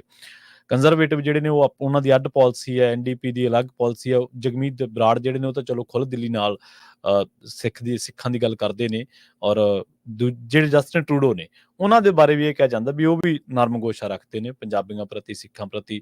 ਇਮੀਗ੍ਰੇਸ਼ਨ ਪਾਲਿਸੀਜ਼ ਦੇ ਵਿੱਚ ਵੀ ਤੁਸੀਂ ਉਹਨਾਂ ਨੂੰ ਦੇਖ ਸਕਦੇ ਹੋ। ਖੈਰ, ਇਹ ਜਿਹੜੇ ਸੰਕਟ ਨੇ ਇਹ ਸਰਕਾਰਾਂ ਦੇ ਦਰਮਿਆਨ ਨੇ, ਇਹਦਾ ਅਸਰ ਸਰਕਾਰ ਦੇ ਜਿਹੜੇ ਆਰਥਿਕ ਤੌਰ ਦੇ ਉੱਤੇ ਵੀ, ਵਪਾਰਕ ਤੌਰ ਦੇ ਉੱਤੇ ਵੀ, ਤੇ ਜਿਹੜਾ ਉਹਨਾਂ ਦਾ ਕੂਟਨੀਤਿਕ ਸੰਬੰਧ ਆ ਉਹਨਾਂ ਤੇ ਪੈਣਾ ਸੀਗਾ। ਪਰ ਆਪਣੇ ਹੀ ਵਿੱਚੋਂ ਕੁਝ ਲੋਕਾਂ ਨੇ ਜਦੋਂ ਇੰਡੀਅਨ ਕੰਸੂਲੇਟ ਦਾ ਜਦੋਂ ਆਪਾਂ ਵਿਰੋਧ ਕਰਦੇ ਹਾਂ, ਔਰ ਉਹ ਵਿਰੋਧ ਕਰਨਾ ਹਰ ਇੱਕ ਦੀ ਆਜ਼ਾਦੀ ਹੈ। ਦੇਖੋ, ਤੁਸੀਂ ਤੁਹਾਡੇ ਕਿਸੇ ਵਿਚਾਰ ਨਾਲ ਤੁਸੀਂ ਸਹਿਮਤ ਤਾਂ ਨਹੀਂ ਸਹਿਮਤ, ਤੁਸੀਂ ਉਹਦੀ ਜਿਹੜੀ ਵਿਰੋਧ ਪ੍ਰੋਟੈਸਟ ਕਰਨ ਦੀ, ਜਿਹੜੇ ਰੋਸ ਮੁਜ਼ਾਹਰਾ ਕਰਨ ਦਾ ਹੱਕ ਹਕੂਕ ਆ ਉਹ ਤੁਸੀਂ ਖੋ ਨਹੀਂ ਸਕਦੇ, ਚਾਹੇ ਉਹ ਹਿੰਦੂ ਵਾਲੇ ਪਾਸਿਓਂ ਕੋਈ ਕਰੀ ਜਾਵੇ ਵਿਰੋਧ ਕਿਸੇ ਦਾ, ਤੇ ਚਾਹੇ ਉਹ ਦੂਜੇ ਸਿੱਖਾਂ ਵਾਲੇ ਪਾਸਿਓਂ ਕੋਈ ਕਰੀ ਜਾਵੇ। ਕੁਛ ਮਾਮਲਿਆਂ ਦੇ ਵਿੱਚ ਇਹ ਹੁੰਦਾ ਹੈ ਕਿ ਜਿਵੇਂ ਹੁਣ ਉੱਥੇ ਇੰਡੀਅਨ ਕੰਸੂਲੇਟ ਦੇ ਜਿਹੜੇ ਬੰਦੇ ਸੀਗੇ, ਔਰ ਲੋਕ ਕਹਿੰਦੇ ਨੇ ਕਿ ਇੰਡੀਅਨ ਅੰਬੈਸੀ ਮੂਹਰੇ ਜਾ ਕੇ ਤੁਸੀਂ ਪ੍ਰੋਟੈਸਟ ਕਰੋ, ਜਿੱਥੇ ਮਰਜ਼ੀ ਕਰੋ, ਪਰ ਕਿਸੇ ਦੇ ਜਿੱਥੇ ਕੋਈ ਧਰਮ ਦਾ ਸਥਾਨ ਆ ਉੱਥੇ ਗੁਰੇਜ਼ ਕੀਤਾ ਜਾ ਸਕਦਾ ਸੀਗਾ। ਉੱਥੇ ਫਿਰ ਪਾਠਕ ਵੱਧ ਜਾਂਦਾ। ਉਸ ਤੋਂ ਬਾਅਦ ਫਿਰ ਮਾਲਟਨ ਗੁਰਦੁਆਰਾ ਸਾਹਿਬ ਦੇ ਵਿੱਚ ਆਪਾਂ ਸਾਰਿਆਂ ਨੇ ਉਹ ਖਬਰਾਂ ਸਾਰਿਆਂ ਨੇ ਪੜ੍ਹੀਆਂ, ਕੋਈ ਰਿਪੀਟ ਕਰਨ ਨਾਲ ਕੋਈ ਇਹ ਨਹੀਂ ਗਾ ਕਿ ਉਹ ਐਕੂਰੇਟ ਹੋ ਜਾਣੀ ਜਾਣਕਾਰੀ ਜਾਂ ਬਦਲ ਕਰ ਜਾਣੀ ਹੈ। ਹੁਣ ਇਹ ਮਸਲਾ ਸਰਕਾਰਾਂ ਦਾ ਸੀਗਾ ਤੇ ਪਰ ਅਸੀਂ ਆਪਣੇ ਸਿਰ ਤੇ ਲੈ ਲਿਆ। ਆਪਣੇ ਸਿਰ ਤੇ ਜਦੋਂ ਸਾਡੇ ਧਾਰਮਿਕ ਸਥਾਨ ਵਿੱਚ ਆ ਗਏ, ਫਿਰ ਤੁਹਾਨੂੰ ਪਤਾ ਹੀ ਹੈ ਹਿੰਦੂ ਸਿੱਖ ਜਿਹੜੀ ਆ ਉਹ ਗੱਲ ਬਣਨੀ। ਜੇ ਗੁਰਦੁਆਰੇ ਸਾਹਮਣੇ ਕੋਈ ਪ੍ਰੋਟੈਸਟ ਕਰੂਗਾ, ਗੁਰੂ ਸਾਹਿਬਾਨ ਬਾਰੇ ਕੋਈ ਮੰਦਾ ਚੰਗਾ ਬੋਲੂਗਾ, ਸਿੱਖ ਹੀਰੋਜ਼ ਦੇ ਬਾਰੇ ਕੋਈ ਮੰਦਾ ਚੰਗਾ ਬੋਲੂਗਾ, ਨਾ ਸਿਰਫ ਗੁਰੂ ਸਾਹਿਬਾਨ, ਉਹਨਾਂ ਤੋਂ ਬਾਅਦ ਵੀ ਜਾਂ ਹੁਣ ਇਸ ਸਦੀ ਦੇ ਵਿੱਚ ਵੀ ਬਹੁਤ ਲੋਕ ਅਜਿਹੇ ਹੋਏ ਨੇ ਜਿਨ੍ਹਾਂ ਦੇ ਬਾਰੇ ਕੋਈ ਵੀ ਸਿੱਖ ਅਪਸ਼ਬਦ ਜਿਹੜਾ ਉਹ ਬਰਦਾਸ਼ਤ ਨਹੀਂ ਕਰਦਾ। ਉਹਨਾਂ ਪ੍ਰਤੀ ਇੱਕ ਆਦਤ ਆ ਜਾਂ ਉਹਨਾਂ ਦੇ ਪ੍ਰਤੀ ਆਪਣੀ ਭਾਵਨਾ ਇਸ ਲੈਵਲ ਦੀ ਹੈ ਵੀ ਜੇ ਕੋਈ ਉਹਨਾਂ ਲੋਕਾਂ ਨੂੰ ਉਹਨਾਂ ਬਾਰੇ ਕੋਈ ਗਲਤ ਟਿੱਪਣੀ ਕਰਦੇ ਤੇ ਉਹ ਨਹੀਂ ਬਰਦਾਸ਼ਤ ਕਰ ਸਕਦੇ। ਇਸੇ ਤਰ੍ਹਾਂ ਜੇਕਰ ਕੋਈ ਮੰਦਿਰ ਦੇ ਮੂਹਰੇ ਕਰੂਗਾ ਤਾਂ ਉਹ ਵੀ ਨਹੀਂ ਕਰਨਗੇ। ਤਾਂ ਤਣਾਅ ਬਹੁਤ ਜ਼ਿਆਦਾ ਵਧਿਆ। ਚਲੋ, ਪੰਜਾਬ ਸਰਕਾਰ ਤਰਫੋਂ ਜਾਂ ਮੁੱਖ ਮੰਤਰੀ ਸਾਹਿਬ ਕੁਛ ਬੋਲੇ, ਉਹਨਾਂ ਦਾ ਵੈਲਕਮ ਆ, ਜੀ ਆਇਆਂ ਨੂੰ ਆ ਜਿੰਨਾ ਵੀ ਬੋਲੇ, ਪਰ ਇੰਨਾ ਕੁ ਬੋਲਣ ਨਾਲ ਗੱਲ ਨਹੀਂ ਸਰਨੀ।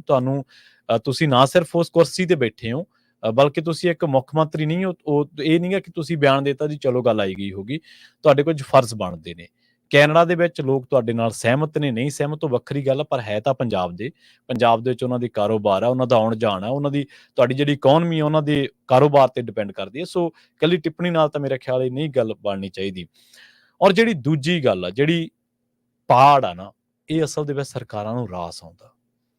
ਹਿੰਦੂ ਤੇ ਸਿੱਖਾਂ ਨੂੰ ਨਾ ਇਹ ਸਰਕਾਰਾਂ 47 ਚ ਲੜਾ ਸਕੀਆਂ, ਨਾ ਇਹ ਸਰਕਾਰਾਂ 84 ਚ ਲੜਾ ਸਕੀਆਂ। ਹਾਂ, 84 ਦਾ ਇੱਕ ਸੱਚ ਜ਼ਰੂਰ ਹੈ, ਉਹ ਇਹ ਕਿ ਬਹੁਤ ਸਾਰੀਆਂ ਹਿੰਦੂ ਜਥੇਬੰਦੀਆਂ ਦੇ ਬੰਦਿਆਂ ਉੱਤੇ ਇਹ ਦੋਸ਼ ਲੱਗੇ ਕਿ ਉਹਨਾਂ ਨੇ ਕਤਲੇਆਮ ਦੇ ਵਿੱਚ ਭੂਮਿਕਾ, ਕਈਆਂ ਦੇ ਪਰਚੇ ਵੀ ਹੋਏ ਸੀ ਉਹਨਾਂ ਸਮਿਆਂ ਦੇ ਵਿੱਚ। ਪਰ ਦੂਜੇ ਪਾਸੇ ਇੱਕ ਪਹਿਲੂ ਇਹ ਵੀ ਹੈ ਕਿ ਬਹੁਤ ਸਾਰੀਆਂ ਘਟਨਾਵਾਂ ਦੇ ਵਿੱਚ ਹਿੰਦੂ ਫੈਮਲੀਜ਼ ਨੇ ਸਿੱਖ ਪਰਿਵਾਰਾਂ ਨੂੰ ਬਚਾਇਆ ਵੀ ਸੀ। ਖੈਰ, ਉਸ ਤੋਂ ਬਾਅਦ ਪੰਜਾਬ ਦੇ ਵਿੱਚ ਕੋਈ ਇਸ ਤਰ੍ਹਾਂ ਦੀ ਵਾਰਦਾਤ ਨਹੀਂ ਵਾਪਰੀ। ਪੰਜਾਬ ਦੇ ਵਿੱਚ ਅੱਜ ਵੀ ਸ਼੍ਰੋਮਣੀ ਗੁਰਦੁਆਰਾ ਪ੍ਰਬੰਧਕ ਕਮੇਟੀ ਸੁੱਖਾ ਜਿੰਦਾ ਤੋਂ ਲੈ ਕੇ ਬੇਅੰਤ ਸਿੰਘ ਜਾਂ ਕੇਰ ਸਿੰਘ, ਸਤਵੰਤ ਸਿੰਘ ਹੋਰਾਂ ਨੂੰ ਸਨਮਾਨਿਤ ਕਰਦੀ ਹੈ, ਉਹਦੇ ਤੇ ਕੋਈ ਹਿੰਦੂ ਇਤਰਾਜ਼ ਨਹੀਂ ਕਰਦਾ।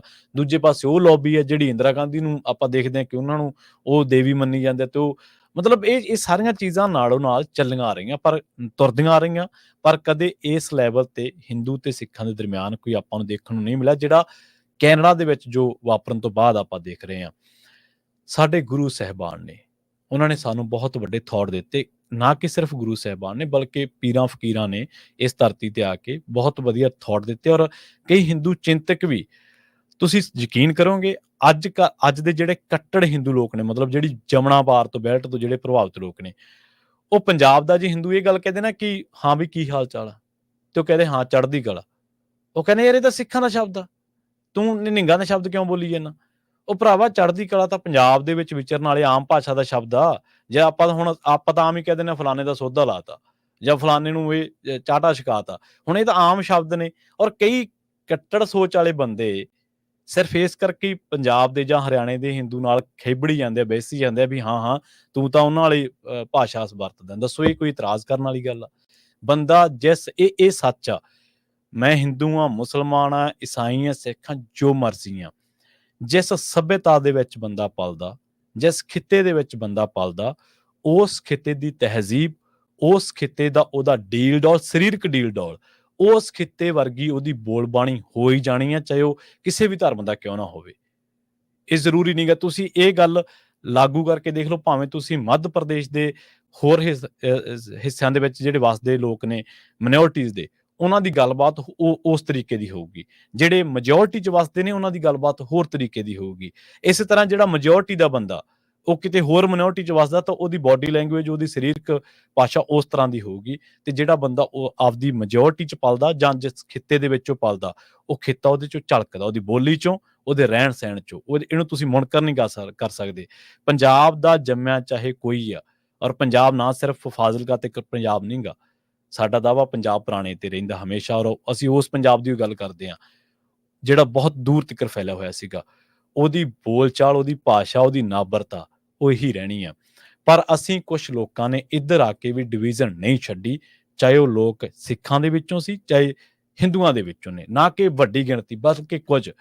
ਹੁਣ ਜੇਕਰ ਕੋਈ ਬੱਚਾ ਹਿੰਦੂ ਦਾ ਵੀ ਉਸੇ ਸਕੂਲ 'ਚ ਪੜ੍ਹਦਾ ਤੇ ਸਿੱਖ ਦਾ ਵੀ ਉਸੇ ਸਕੂਲ 'ਚ ਪੜ੍ਹਦਾ, ਤੇ ਉਹ ਆਪਦੇ ਬੱਚੇ ਨੂੰ ਇਹ ਸਿਖਾਵੇ ਵੀ ਹਿੰਦੂਜ਼ ਆਰ ਦਾ ਡਰਟੀ ਪੀਪਲ, ਤੇ ਹਿੰਦੂਆਂ ਦੇ ਜਵਾਕ ਨੂੰ ਕਹਿ ਦੂਗਾ, ਉਹਦਾ ਕੀ ਅਸਰ ਜਾਊਗਾ? ਉਹ ਤੁਹਾਨੂੰ ਲੱਗਦਾ ਕਿ ਉਹ ਇਕੱਠੇ ਹੋ ਜਾਣਗੇ? ਅਸੀਂ ਨਾ ਸਿਰਫ ਆਪਣੇ ਪੱਧਰ ਤੇ ਕੱਟੜਤਾ ਰੱਖੀ ਹੋਈ ਆ, ਬਲਕਿ ਅਸੀਂ ਉਹ ਵਿਚਾਰਾਂ ਨੂੰ ਆਪਣੇ ਬੱਚਿਆਂ ਉੱਤੇ ਵੀ ਥੋਪ ਦਿੱਤਾ। ਉਹਨਾਂ ਨੂੰ ਵੀ ਕਿਹਾ ਬਈ ਹਿੰਦੂ ਮਾੜੇ ਲੋਕ ਨੇ। ਹਾਂ, ਇਹਦੇ ਪਿੱਛੇ ਇੱਕ ਤਰਕ ਦਿੱਤਾ ਜਾ ਸਕਦਾ ਕਿ ਜਿਹੜੀ ਹਿੰਦੂ ਆਰਗੇਨਾਈਜੇਸ਼ਨ ਆ, ਜਿਹੜੇ ਪਿੱਛੇ ਜੇ ਫਰੀਮੌਂਟ ਗੁਰਦੁਆਰਾ ਸਾਹਿਬ ਦਾ, ਜਦੋਂ ਜਥੇਬੰਦੀਆਂ ਜਿਨ੍ਹਾਂ ਦਾ ਕਿਸੇ ਧਰਮ ਦੇ ਨਾਲ ਨਾਂ ਜੁੜਦਾ, ਤਾਂ ਉਹ ਜਥੇਬੰਦੀਆਂ ਜਦੋਂ ਦੂਜੇ ਧਰਮ ਦੇ ਵਿਰੁੱਧ ਜਾ ਕੇ ਜਾਂ ਫਿਰਕੇ ਦੇ ਵਿਰੁੱਧ ਜਾ ਕੇ ਗੱਲ ਕਰਦੀਆਂ ਨੇ, ਤਾਂ ਜ਼ਾਹਰ ਜੀ ਗੱਲ ਹੈ ਕਿ ਉਹਦੇ ਮੂਹਰੇ ਉਹਦੇ ਧਰਮ ਦਾ ਨਾਂ ਲੱਗਿਆ ਤੇ ਲੋਕਾਂ ਦੇ ਵਿੱਚ ਹੇਟ ਫੈਲਣੀ ਲਾਜ਼ਮੀ ਆ। ਪਰ ਜਿਹੜੀ ਇਹ ਨਫ਼ਰਤ ਆ, ਜਿਹੜੀ ਇਹ ਹੇਟ ਆ, ਇਹ ਇੱਕ ਗੱਲ ਹਮੇਸ਼ਾ ਯਾਦ ਰੱਖਿਓ, ਇਹ ਸਰਕਾਰਾਂ ਨੂੰ, ਪਾਰਟੀਆਂ ਨੂੰ, ਸਿਆਸਤਦਾਨਾਂ ਨੂੰ ਘਿਓ ਵਰਗੀ ਆ। ਜਦੋਂ ਤੁਹਾਡਾ ਇੱਕ ਆ, ਤੁਸੀਂ ਕਿਸਾਨੀ ਅੰਦੋਲਨ ਵੀ ਜਿੱਤ ਸਕਦੇ ਆ। ਜਦੋਂ ਤੁਹਾਡਾ ਇੱਕ ਆ, ਜਦੋਂ ਆੜਤੀਆਂ ਨਾਲ ਆ, ਚਾਹੇ ਹਿੰਦੂ ਆ, ਜਦੋਂ ਮਜ਼ਦੂਰ ਭਰਾ ਨਾਲ ਆ, ਚਾਹੇ ਉਹ ਦਲਿਤ ਆ, ਜਦੋਂ ਕਿਸਾਨ ਇਕੱਠਾ, ਉਹਨਾਂ ਦਾ ਕੋਈ ਕੁਛ ਵਿਗਾੜ ਨਹੀਂ ਸਕਦਾ। ਇਸੇ ਤਰ੍ਹਾਂ ਬਾਹਰਲੇ ਮੁਲਕਾਂ ਦੇ ਵਿੱਚ ਵੀ ਅੱਜ ਵੀ ਪੰਜਾਬ ਦੇ ਹਿੰਦੂਆਂ ਦੇ ਘਰਾਂ ਦੇ ਵਿੱਚ ਗੁਰੂ ਗ੍ਰੰਥ ਸਾਹਿਬ ਜੀ ਮਹਾਰਾਜ ਪ੍ਰਕਾਸ਼ ਹੁੰਦੇ ਆ, ਮਾਲ ਵਿੱਚ ਜਾ ਕੇ ਤੁਸੀਂ ਦੇਖ ਸਕਦੇ ਆ। ਔਰ ਅੱਜ ਵੀ ਅਸੀਂ ਗੁਰਪੁਰਬ ਇਕੱਠੇ ਸੈਲੀਬ੍ਰੇਟ ਕਰਦੇ ਹਾਂ। ਮੂਹਰੇ ਆ ਰਿਹਾ ਨਾ ਗੁਰੂ ਨਾਨਕ ਪਾਤਸ਼ਾਹ ਜੀ ਦਾ, ਪਹਿਲੇ ਪਾਤਸ਼ਾਹ ਜੀ ਦਾ, ਔਰ ਉੱਥੇ ਕੋਈ ਚੱਕਰ ਨਹੀਂ ਗਾ, ਇੱਧਰ ਸਾਰੇ ਹੱਸਦੇ ਵਸਦੇ ਆ ਔਰ ਇਕੱਠੇ ਰਹਿੰਦੇ ਆ, ਕਿਸੇ 'ਚ ਕੋਈ ਭੇਦਭਾਵ ਹੀ ਹੈ ਨਹੀਂ ਗਾ, ਕੋਈ ਵਿਤਕਰਾ ਹੀ ਹੈ ਨਹੀਂ। ਕਦੇ ਤੁਸੀਂ ਦੇਖਿਆ ਕੋਈ ਇੱਥੇ ਹਿੰਦੂ ਸਿੱਖ ਆਪਸ ਵਿੱਚ ਦੀ ਬਹਿਸ ਕਰਦੇ ਹੋਣ? ਕੋਈ ਪਾੜਾ ਨਹੀਂ ਗਾ। ਆਸਟ੍ਰੇਲੀਆ 'ਚੋਂ ਸ਼ਰਾਰਤ ਚੱਲੀ ਇਹ, ਤੇ ਉਸ ਤੋਂ ਬਾਅਦ ਕੈਨੇਡਾ 'ਚ ਆ ਗਈ। ਇਹਨੇ ਇੱਥੇ ਵੀ ਜਾਣਾ ਹੀ, ਕਿਉਂਕਿ ਵਾਇਰਸ ਕਦੇ ਵੀ ਇਸ ਤਰ੍ਹਾਂ ਦਾ ਇੱਕ ਥਾਂ ਨਹੀਂ ਖੜਦਾ। ਔਰ ਹਮੇਸ਼ਾ ਜਦੋਂ ਸਦਭਾਵਨਾ ਦੀ ਗੱਲ ਕਰਨੀ ਹੈ, ਹਮੇਸ਼ਾ ਜਦੋਂ ਭਾਈਚਾਰਕ ਸਾਂਝ ਦੀ ਗੱਲ ਕਰਨੀ ਹੈ, ਤਾਂ ਸਾਨੂੰ ਪਹਿਲਾਂ ਸ਼ੁਰੂਆਤ ਆਪ ਤੋਂ ਕਰਨੀ ਪਊਗੀ। ਇਹ ਨਹੀਂ ਗਾ ਕਿ ਅਸੀਂ ਪਹਿਲਾਂ ਆਪਦੇ ਜਵਾਕਾਂ ਨੂੰ ਸਮਝਾਈ ਕੁਛ ਹੋਰ ਜਾਈਏ, ਮਾਈਕਾਂ ਦੇ ਕੁਛ ਹੋਰ ਬੋਲੀ ਜਾਈਏ ਤੇ ਸਮਾਜ 'ਚ ਕੁਛ ਹੋਰ ਫੈਲਾਈ ਜਾਈਏ। ਸਾਨੂੰ ਪਹਿਲਾਂ ਉਹਦੇ ਵਰਗੇ ਆਪ ਹੋਣਾ ਪਊਗਾ। ਅਸੀਂ ਕਿਉਂ ਨਾ ਗੁਰੂਆਂ, ਪੀਰਾਂ, ਫਕੀਰਾਂ ਨਾਲੋਂ ਜ਼ਿਆਦਾ ਸੂਝਵਾਨ ਨਹੀਂ ਗੇ। ਹਾਂ, ਸਾਡੀ ਹੁੱਲੜਬਾਜ਼ੀ, ਸਾਡੀ ਹੈਂਕੜਬਾਜ਼ੀ, ਸਾਡੀ ਕੱਟੜਤਾ, ਇਹ ਸਰਕਾਰਾਂ ਨੂੰ ਰਾਸ ਆ ਰਹੀ ਹੈ। ਤੁਸੀਂ ਦੇਖੋ ਕਿ ਕੱਲ ਤੱਕ ਜਿਹੜੀ ਧਿਰ ਬਾਰੇ ਆਪਾਂ ਕਹਿ ਰਹੇ ਸੀ ਵਿਕਟਮ, ਔਰ ਅਸੀਂ ਕਦੇ ਵੀ ਸੰਕੋਚ ਨਹੀਂ ਕੀਤਾ। ਅਸੀਂ ਕਹਿੰਦੇ ਹਾਂ ਕਿ ਪੰਜਵੜ ਦਾ ਕਤਲ ਗਲਤ ਆ, ਅਸੀਂ ਕਹਿੰਦੇ ਹਾਂ ਕਿ ਭਾਈ ਜਿਹੜੇ ਇੰਗਲੈਂਡ ਦੇ ਵਿੱਚ ਖੰਡਾ ਦਾ ਕਤਲ ਗਲਤ ਆ, ਅਸੀਂ ਕਹਿੰਦੇ ਹਾਂ ਕਿ ਭਾਈ ਨਿੱਜਰ ਦਾ ਕਤਲ ਗਲਤ ਆ, ਅਸੀਂ ਕਹਿੰਦੇ ਹਾਂ ਕਿ ਜਿਹੜਾ NSA ਲਾਇਆ ਗਿਆ ਅੰਮ੍ਰਿਤਪਾਲ ਸਿੰਘ ਉੱਤੇ, ਔਰ ਇੱਥੋਂ ਤੱਕ ਕਿ ਪੰਜਾਬ ਦੇ ਕਾਮਰੇਡਾਂ ਨੇ ਆਵਾਜ਼ ਚੁੱਕੀ ਕਿ ਅੰਮ੍ਰਿਤਪਾਲ ਸਿੰਘ ਤੇ ਜਿਹੜਾ NSA ਲਾਇਆ ਉਹ ਗਲਤ ਆ। ਠੀਕ ਹੈ, ਤੁਸੀਂ ਉਹਦੇ ਨਾਲ ਸਹਿਮਤ ਆ, ਨਹੀਂ ਸਹਿਮਤ, ਉਹ ਗੱਲ ਵੱਖਰੀ ਆ। ਪਰ ਜੇਕਰ ਸਾਰੀਆਂ ਧਿਰਾਂ ਤਾਂ ਸਾਡੇ ਹੱਕ ਦੇ ਵਿੱਚ ਬੋਲ ਰਹੀਆਂ, ਪਰ ਅਸੀਂ ਉਲਟਾ ਉਹਨਾਂ ਧਿਰਾਂ ਨੂੰ ਗਾਲਾਂ ਕੱਢ ਰਹੇ ਹਾਂ, ਉਹਨਾਂ ਦੇ ਧਾਰਮਿਕ ਸਥਾਨਾਂ ਤੇ ਜਾ ਰਹੇ ਹਾਂ, ਤਾਂ ਫਿਰ ਜਿਹੜਾ ਉਹਨਾਂ ਦਾ ਐਕਸ਼ਨ ਹੋਊਗਾ ਉਹ ਪਤਾ ਨਹੀਂ ਛੋਟੇ ਰੂਪ ਦੇ ਵਿੱਚ ਹੋਊ ਜਾਂ ਵੱਡੇ ਰੂਪ ਦੇ ਵਿੱਚ ਹੋਊ, ਕਿੱਥੇ ਹੋਊ, ਕੈਨੇਡਾ ਹੋਊ, ਪੰਜਾਬ ਹੋਊ, ਇੰਡੀਆ ਹੋਊ, ਸਾਨੂੰ ਨਹੀਂ ਪਤਾ। ਪਰ ਉਹਦੇ ਸਿੱਟੇ ਮਾੜੇ ਨਿਕਲਣਗੇ ਹਮੇਸ਼ਾ। ਸ਼ੁਰੂਆਤ ਆਪਣੇ ਤੋਂ ਕਰਨੀ ਪੈਣੀ ਹੈ। ਹਿੰਦੂਜ਼ ਆਰ ਡਰਟੀ ਪੀਪਲ, ਇਹ ਡਾਇਲੋਗ ਆਪਦੇ ਜਵਾਕਾਂ ਨਾਲ ਬੰਦ ਕਰਨਾ ਪੈਣਾ ਹੈ। ਤੇ ਦੂਜੇ ਪਾਸੇ ਜਿਹੜੇ ਹਿੰਦੂ ਲੋਕ ਨੇ ਉਹ ਇਹ ਨਾ ਸੋਚਣ ਕਿ ਇਹ ਇੰਡੀਆ ਤੇ ਇੱਥੇ ਆ ਕੇ ਅਸੀਂ ਕਿਸੇ ਦੀ ਮੌਬ ਲਿੰਚਿੰਗ ਕਰ ਦਿਆਂਗੇ ਤੇ ਕਿਸੇ ਨੂੰ ਮਾਰ ਘਾੜ ਕੁਛ ਵੀ ਕਰ ਦਿਆਂਗੇ। ਤੁਸੀਂ ਇੱਥੇ ਕਿਸੇ ਨੂੰ ਵੀ, ਚਾਹੇ ਇੱਕ ਬੰਦਾ ਹੀ ਖਾਲਿਸਤਾਨ ਦੀ ਗੱਲ ਕਰੇ, ਤੁਸੀਂ ਰੋਕ ਨਹੀਂ ਸਕਦੇ। ਚਾਹੇ ਤੁਸੀਂ ਇੱਕ ਪਾਸੇ ਕਰੋੜਾਂ ਬੰਦਾ ਖੜੇ ਹੋ, ਦੂਜੇ ਪਾਸੇ ਇੱਕ ਬੰਦਾ ਇੱਕ ਝੰਡਾ ਲਈ ਖੜਾ, ਚਾਹੇ ਉਹ ਤਿਰੰਗੇ ਵਾਲਾ ਤੇ ਚਾਹੇ ਉਹ ਖਾਲਿਸਤਾਨ ਦੇ ਝੰਡੇ ਵਾਲਾ, ਤੁਸੀਂ ਉਹਨੂੰ ਰੋਕ ਨਹੀਂ ਸਕਦੇ। ਇਹ ਹਰ ਇੱਕ ਦਾ ਹੱਕ ਹਕੂਕ ਆ, ਤੇ ਹੱਕ ਜੇਕਰ ਰਾਈਟ ਹਿੰਦੂ ਦਾ ਤੇ ਬਰਾਬਰ ਉਹ ਸਿੱਖ ਦਾ ਵੀ ਆ, ਮੁਸਲਮਾਨ ਦਾ ਵੀ ਆ, ਈਸਾਈ ਦਾ ਵੀ ਆ, ਜਿਸ ਕਿਸੇ ਦੇ ਵੀ ਪਾਸੇ ਤੋਂ ਆਉਂਦਾ। ਇਸ ਕਰਕੇ ਆਪਾਂ ਹਮੇਸ਼ਾ ਹੱਕ ਹਕੂਕਾਂ ਨੂੰ ਕੁਚਲਣ ਦੇ ਵਿਰੁੱਧ ਆ, ਚਾਹੇ ਉਹ ਇੰਡੀਆ ਹੋਵੇ। ਮਾਈਨੋਰਟੀਜ਼ ਦੀ ਗੱਲ ਹਮੇਸ਼ਾ ਠੋਕ ਕੇ ਕਰੀਦੀ ਆ ਔਰ ਬੇਬਾਕ ਹੋ ਕੇ ਕਰਦੇ ਆ, ਤੇ ਚਾਹੇ ਉਹ ਇੱਥੇ ਹੋਵੇ। ਇੱਥੇ ਵੀ ਜੇ ਅਸੀਂ ਗੱਲ ਕਰਾਂਗੇ ਤਾਂ ਸਾਨੂੰ ਸਾਰਿਆਂ ਦੇ, ਇਹ ਨਹੀਂ ਹੁੰਦਾ ਕਿ ਜ਼ੁਲਮ ਮੋਦੀ ਦਾ ਜ਼ੁਲਮ ਆ ਤੇ ਕਿਸੇ ਹੋਰ ਦਾ ਜ਼ੁਲਮ ਨਹੀਂ ਹੈ। ਇਹ ਨਹੀਂ ਕਦੇ ਵੀ ਹੋ ਸਕਦਾ। ਜ਼ੁਲਮ ਹਮੇਸ਼ਾ ਜ਼ੁਲਮ ਹੀ ਆ। ਮਿਨੋਰਟੀ ਹਮੇਸ਼ਾ ਮਿਨੋਰਟੀ ਹੈ, ਘੱਟ ਗਿਣਤੀ। ਜੇਕਰ ਉੱਥੇ ਉਹਨਾਂ ਦੇ ਵਿਰੁੱਧ ਗਲਤ ਹੋ ਰਿਹਾ ਤੇ ਆਪਾਂ ਨੂੰ ਉੱਥੇ ਕਹਿਣਾ ਪਊਗਾ। ਜੇਕਰ ਇੱਧਰ ਬਾਹਰਲੇ ਮੁਲਕਾਂ ਦੇ ਵਿੱਚ ਵਿਰੋਧੀ ਵਿਚਾਰਧਾਰਾ ਵਾਲੇ ਬੰਦੇ ਮਾਰੇ ਜਾ ਰਹੇ ਨੇ, ਉਹਨਾਂ ਦਾ ਕਤਲ ਕੀਤਾ ਜਾ ਰਿਹਾ ਨਿੱਜਰ ਦੇ ਰੂਪ ਦੇ ਵਿੱਚ ਜਾਂ ਹੋਰ ਲੋਕਾਂ ਦੇ ਰੂਪ ਦੇ ਵਿੱਚ, ਸਾਨੂੰ ਕਹਿਣਾ ਪਊਗਾ। ਔਰ ਇਹ ਹਮੇਸ਼ਾ ਜਦੋਂ ਸਦਭਾਵਨਾ ਦੀ ਸ਼ੁਰੂਆਤ ਬੰਦਾ ਆਪਣੇ ਆਪ ਤੋਂ ਕਰਦਾ, ਆਪਣੇ ਪੱਧਰ ਤੋਂ ਕਰਦਾ, ਆਪਣੇ ਪਰਿਵਾਰ ਤੋਂ ਕਰਦਾ। ਔਰ ਜਦੋਂ ਅਸੀਂ ਸਦਭਾਵਨਾ ਨਾਲ ਚੱਲਦੇ ਹਾਂ, ਬੰਦਾ ਛੋਟਾ ਨਹੀਂ ਹੁੰਦਾ। ਸਮਾਜ ਦੇ ਵਿੱਚ ਕਦੇ ਉਹਨਾਂ ਲੋਕਾਂ ਦਾ ਮੈਂ ਅੱਜ ਤੱਕ ਤਿਰਸਕਾਰ, ਉਹਨਾਂ ਦੀ ਬਦਨਾਮੀ, ਉਹਨਾਂ ਦੀ ਬੇਇੱਜ਼ਤੀ ਹੁੰਦੀ ਨਹੀਂ ਦੇਖੀ ਜਿਨ੍ਹਾਂ ਨੇ ਦੂਜੇ ਲੋਕਾਂ ਨੂੰ ਕਲਾਵੇਂ ਦੇ ਵਿੱਚ ਲਿਆ। ਹਾਂ, ਵੰਡਣ ਵਾਲਿਆਂ ਨੂੰ, ਫੁੱਟ ਪਾਉਣ ਵਾਲਿਆਂ ਨੂੰ ਹਮੇਸ਼ਾ ਸਮਾਜ ਅੱਜ ਨਹੀਂ ਤਾਂ ਕੱਲ ਕਦੇ ਵੀ ਮਾਫ ਨਹੀਂ ਕਰਦਾ। ਬਹੁਤ ਬਹੁਤ ਧੰਨਵਾਦ। ਪ੍ਰੋਗਰਾਮ ਖਬਰ ਤੇ ਨਜ਼ਰ ਨਾਲ ਆਪਾਂ ਇੱਥੇ ਸਮਾਪਤ ਕਰਾਂਗੇ। ਪੰਜਾਬੀ ਰੇਡੀਓ ਏਸੇ ਦੀ ਅਗਲੀ ਪੇਸ਼ਕਸ਼ ਪ੍ਰੋਗਰਾਮ ਅਪਡੇਟ ਅਮਰੀਕਾ, ਔਰ ਸਾਡਾ ਇਹ ਮੋਟੋ ਆ ਪੰਜਾਬੀ ਰੇਡੀਓ ਏਸੇ ਦਾ, ਯੂਨਾਈਟਿੰਗ ਪੰਜਾਬੀਜ਼ ਆਲ ਓਵਰ। ਅਸੀਂ ਹਮੇਸ਼ਾ ਏਕੇ ਦੀ, ਸਾਂਝ ਦੀ, ਆਪਣੱਤ ਦੀ, ਹਮਦਰਦੀ ਦੀ, ਸਦਭਾਵਨਾ ਦੀ, ਫਿਰਕੂ ਸਦਭਾਵਨਾ ਦਾ ਅਸੀਂ ਸੱਦਾ ਦਿੱਤਾ ਔਰ ਇਹ ਸਾਨੂੰ ਸਾਰਿਆਂ ਨੂੰ ਦੇਣਾ ਚਾਹੀਦਾ ਹੈ। ਬਹੁਤ ਬਹੁਤ ਧੰਨਵਾਦ। ਸਤਿ ਸ਼੍ਰੀ ਅਕਾਲ।